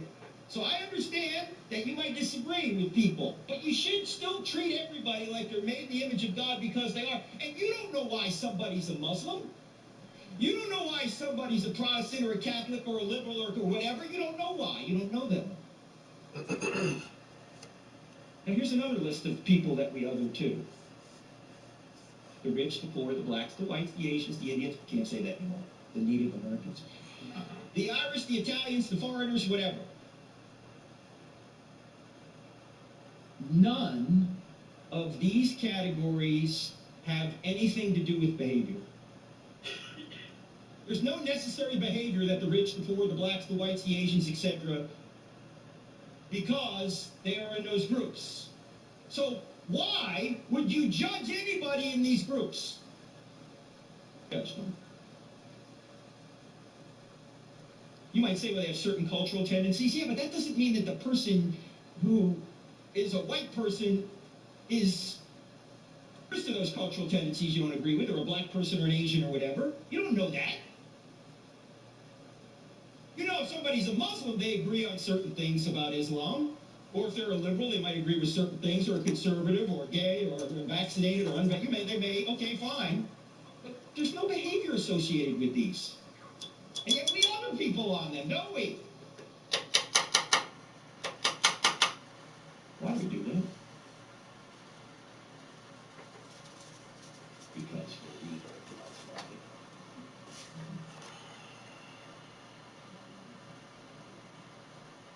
We want to put people in these groups. We want to say, these are the good guys, these are the bad guys.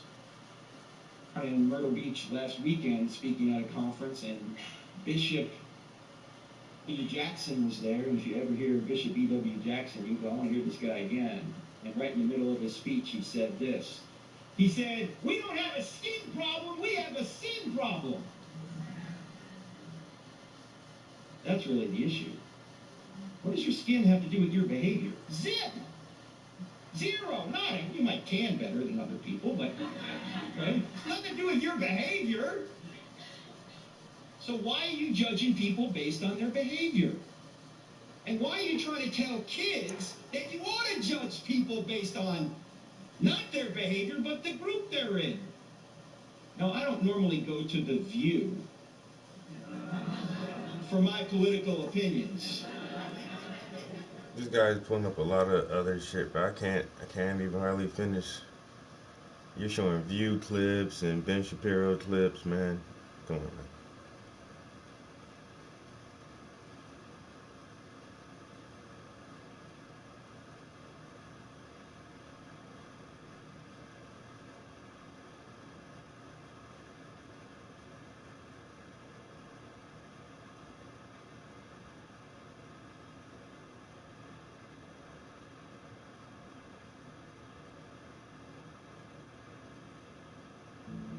Do you think strength is a gift?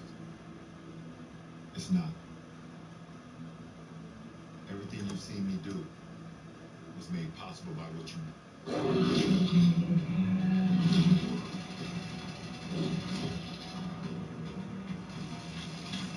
2021 brought in a massive ton of new game reveals, and there's one in particular that is looking like a more diverse stalker/Fallout experience. No offense to both those games, by the way, this is just a comparison, nothing negative. Well, this game called Pioneer just received a ton of new details, including a free trial coming up, the release date window, the multiplayer beta, and overall a lot of details from the game's experience, which confirms we'll be finding a ton of unique monster bosses never seen before, and a release on PC and consoles. So let's get into it. Pioneer is like the cover story experience of the Stalker series, but man would I be lying if I said it didn't look great. The game started off really small, but as it became more and more popular through its reveals, a lot of publishers saw its potential, and so it has partnered with one that is now able to fully realize the developer's vision and make it into a massive game. Now, first of all, the game asks you act as a former operative who survives in a world after a technological disaster on a Soviet island isolated from the mainland by a large-scale technogenic anomaly. So now you have two primary objectives in this game. Find and rescue your comrades and investigate the mystical Mogilnik station. Pioneer at its core is an action MMORPG game where you can play either single player or multiplayer, and your main goal is survival and exploration. And your character will need to stay hydrated and fed in a world full of other players, or again alone if you like. Secret Soviet underground factories, machines and labs, and abandoned settlements that were inhabited by vermin and mutants. This is a dark and brutal world that's waiting for you, with factions and monsters roaming around. Let's get into the new details from WCCFtech.com, which had an interview with the developers. At the moment, 20 people are taking part in the development of Pioneer, not counting freelancers, and they also confirm they're in the midst of a big expansion, probably with the new publisher giving them the opportunity for a lot more. The new deal gave them the chance to expand so much on the story, also the raids and the overall look of Pioneer. They also confirmed the open world is now about 50 square kilometers, not counting dungeons, filled with forests and plains, which is absolutely huge, and I cannot wait to explore all of it. There's 3 gameplay trailers of Pioneer already, but I feel like there's so much more to see. The interviewer asked which MMORPG elements are currently present in the game, to which they replied, equipment rating, item rarity, status effects, weapon damage, weapon range, weapon accuracy, weapon critical attack modifiers, and weight, which sounds pretty good and not too much for an MMO. Even though it is an MMO, keep in mind you can also complete the whole story alone if you'd like, or go all in with other players in co-op, or also fight them in the open world. Pioneer is also said to not have any traditional character progression, providing new and improved skills, which I'm 100% okay with this. Sometimes I don't even care about the skills and just upgrade anything so I could get on with it. Pioneer will instead focus on a more realistic model in which the main indicator of progress will be your equipment, aka better equipment, and the level of influence of the different factions. Some people were still wondering, but yes, there will be a ton of bosses to fight in the game, and some that cannot be dealt alone in the open world, but with friends or other players roaming around. Now about the PvP system. In addition to the brutal PvP in the empty lands locations of the world, the game will also have arenas with rating tables for those looking for a competitive side of Pioneer, with matches and stats, so that will be cool for those looking for this competitive side. You'll also be able to form clans with other players in the world, and clans will be able to have control over the lands, which helps to develop the influence of the faction and the clan itself. You'll also be able to join a faction in-game, which consists of NPCs that have a different mindset than the other. Also, the levels of influence of factions are a key parameter for accessing new equipment and merchants. The developers also confirmed there will be a free beta test open to players before release, so you can test it out and see if you like it before buying. Finally, they confirmed Pioneer is planned to have a release date both on PC and next-gen consoles, and that the release date window is in 2022. They can't give a proper release for now. Pioneer will have you choose different playstyles depending on the weapons and things you have. The weapon customization system allows you to drastically change weapon performance, providing incredible flexibility, as said by the game's description. You can create or loot attachments for weapons and craft weapons themselves in handicraft conditions, using the workbench, and even use artifacts or energy anomalies as a source of creation. In these special areas called empty lands, which is the player versus player area, which are scattered around the island, there are uncovered amounts of valuable resources and dangerous secrets of Soviet military.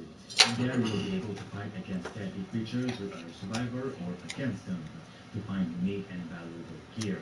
The time of day affects the behavior of the most in-game non-playable characters. For example, wild animals and mutants are very active during the day, and the most dangerous creatures in the game, the Leshy for example, goes out to hunt exclusively at night and is extremely dangerous. Players can also gain influence levels with a variety of methods, such as quest or questline accomplishment, and trading or smuggling. Alright guys, for more on Pioneer, make sure you support this video and of course subscribe for more.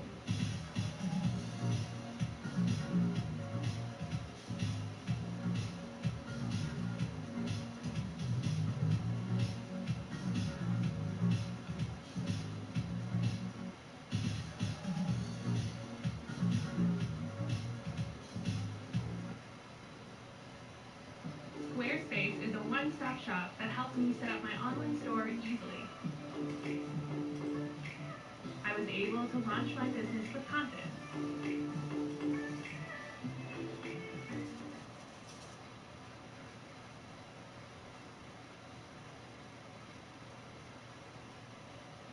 Domain.com is where an idea turns into something real.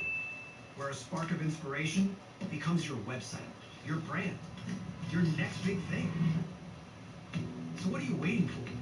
Get real at Domain.com.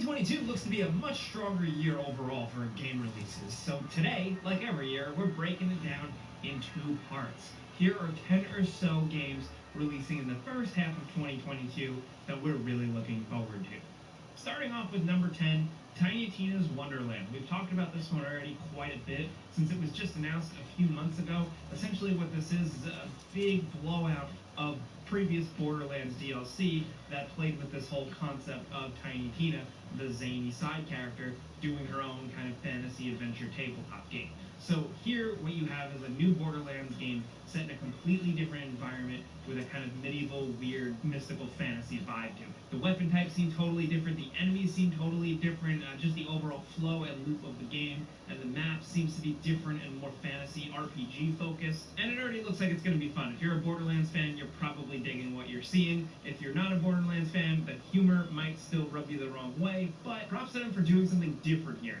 As of right now, Tiny Tina's Wonderlands is releasing March 25th, 2022. Next up at number 9, we have Gran Turismo 7.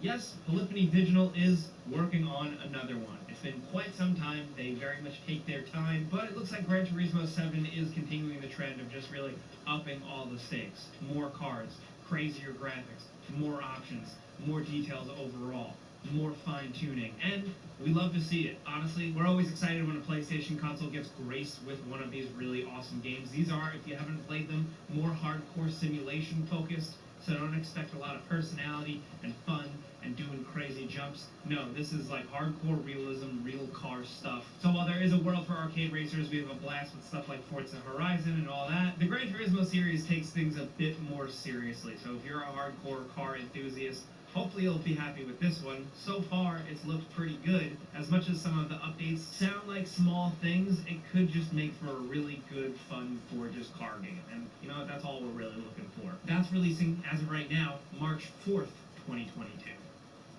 Next over at number 8, we have Pokemon Legends Arceus. I think that's how you pronounce it. I'm bad at pronunciation. But this is the big one, folks. If you've been looking for a Pokemon game where you can run around a big 3D open world and catch Pokemon and battle, here you go. I mean, granted, they've kind of dabbled with it before, but this is the blown-out crazy one. There's been criticism already for its graphics. For me, I just look at that as kind of like the limitations of the Nintendo Switch. Still, to have a fully 3D Pokemon game on the Switch is pretty exciting. The possibilities are high, especially considering this serves as kind of like a prequel story. It's in an older era of the Sinnoh region, and it's actually called something different. It was called the Hisui region, so it's kind of got this weird kind of old-timey Pokemon feel to it. You're still a guy or a girl with a cool hat and a jacket, but there's like a slight ancient vibe to it, and it's really cool. We're going to be seeing new Pokemon, new trainers, new ways to fight, and most importantly, new ways to explore. There's a lot more going on in this one. If you're a die-hard Pokemon fan, I suggest diving deep because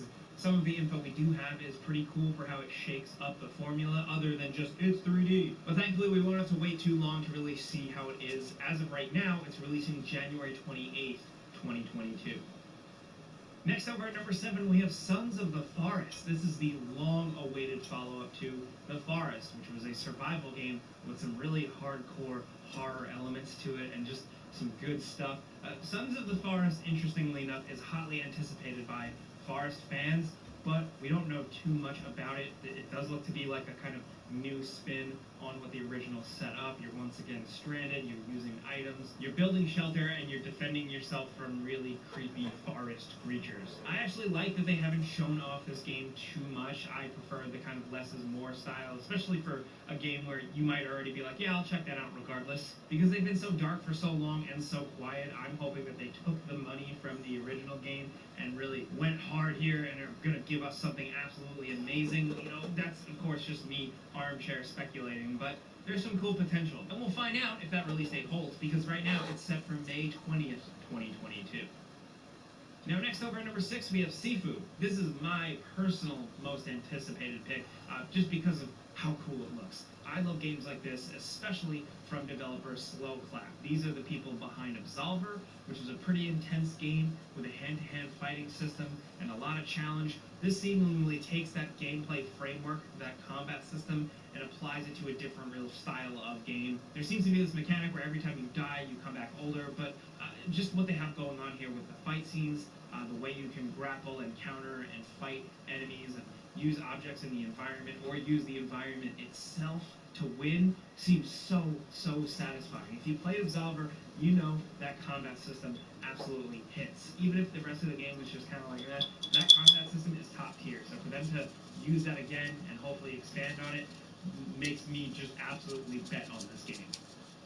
Next, over at number 5, we have Forspoken, which is the Square Enix action-adventure RPG that obviously looks like a really gorgeous tech demo, but it's starting to reveal itself as a full game. At the time of making this video, a bunch of new gameplay videos have dropped, and it seems interesting. It's still a bit too early to tell, but the concept of you just kind of being a regular girl thrust into this weird fantasy world and using these cool powers, it's kind of almost like Infamous, but like you're a mage casting magic. Seems pretty cool. Not to mention the fact that like just the visual style, the dialogue, the music, the art direction, all of that seems to be top tier, big budget AAA stuff. We're just hoping that the actual meat of the game, the gameplay, the exploration, and that story can really live up to what on the surface looks pretty cool. Forspoken is releasing on PC and PS5 as of right now. The news reports that it is a 2-year PlayStation exclusive, and we'll be playing that May 24th, 2022.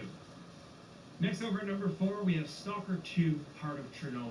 Now, the Stalker series is an absolutely legendary PC series. It's what a lot of PC gamers think of immediately when you think of the early 2000s games, and just how it pioneered open world kind of survival horror resource management stuff in like a fun post-nuclear disaster world, and it seems like they're doing it again, this time with a crazy budget and sick graphics. Recent videos with this thing running in Unreal Engine 5 look absolutely insane. We've seen little glimpses of gameplay with some combat versus human and mystical otherworldly things, including weapon attachments, using items. And if this is anything at all like the original Stalkers, it should make for a really tense experience. And now, thankfully, it has the graphics and really the mood and the atmosphere to really fill in the blanks and sell what made the original game so special. There's still time to play the originals if you never have, but we'll know for sure if this one is legit when we play it April 28th, 2022. Filed claim. Is it? Over at number 3, of course, you know we were going to mention it, Dying Light 2. After so many delays, it seems like they finally got it locked in. And, you know, the long story short, the reason why we're excited for Dying Light 2 is because we like the original game so much. Not only was it just a good old solid adventure open world game that kind of took the zombie formula and spun it on its head, but it was also supported with a ton of cool post-release content. And it was like the game gift that kept on giving. Now with Dying Light 2, it seems like it's taking that fun core gameplay framework with the parkour and the action and the violence, and adding a lot more RPG and story elements to it. You making decisions on how to help out these micro-civilizations that have cropped up after the viral outbreak. It looks like it's very much trying to do ambitious things with your decisions, and who you help and what you do will actually change how these societies or these factions work. Not to mention the parkour moveset has also been upgraded, and there's only melee weapons. There's no emphasis on guns because we're so far past the original outbreak that things are kind of broken down now. We're pretty pumped. We've talked this one to death, and thankfully, hopefully, we'll finally be playing it February 4th, 2022. Now down to number 2, we have Horizon Forbidden West. Now this just looks like an absolute blowout compared to Horizon Zero Dawn. It looks like they're taking everything but making it bigger, better, and crazier. As you can see here, the combat and the action looks absolutely stunning. The amount of destruction to the enemies, the enemy types themselves, the speed of it all seems really cool. Not to mention the beauty of the world. It's Aloy on a new adventure, new regions, new cultures, and apparently more of an emphasis on questing and towns and RPG stuff that we love. Apparently NPCs are going to be much more interesting this time around. Me personally, I liked Horizon Zero Dawn quite a bit, but I didn't love it head over heels. This one seems like it's really going to take it to the next level. Thankfully, we won't have to wait too long either. It's releasing February 18th, 2022.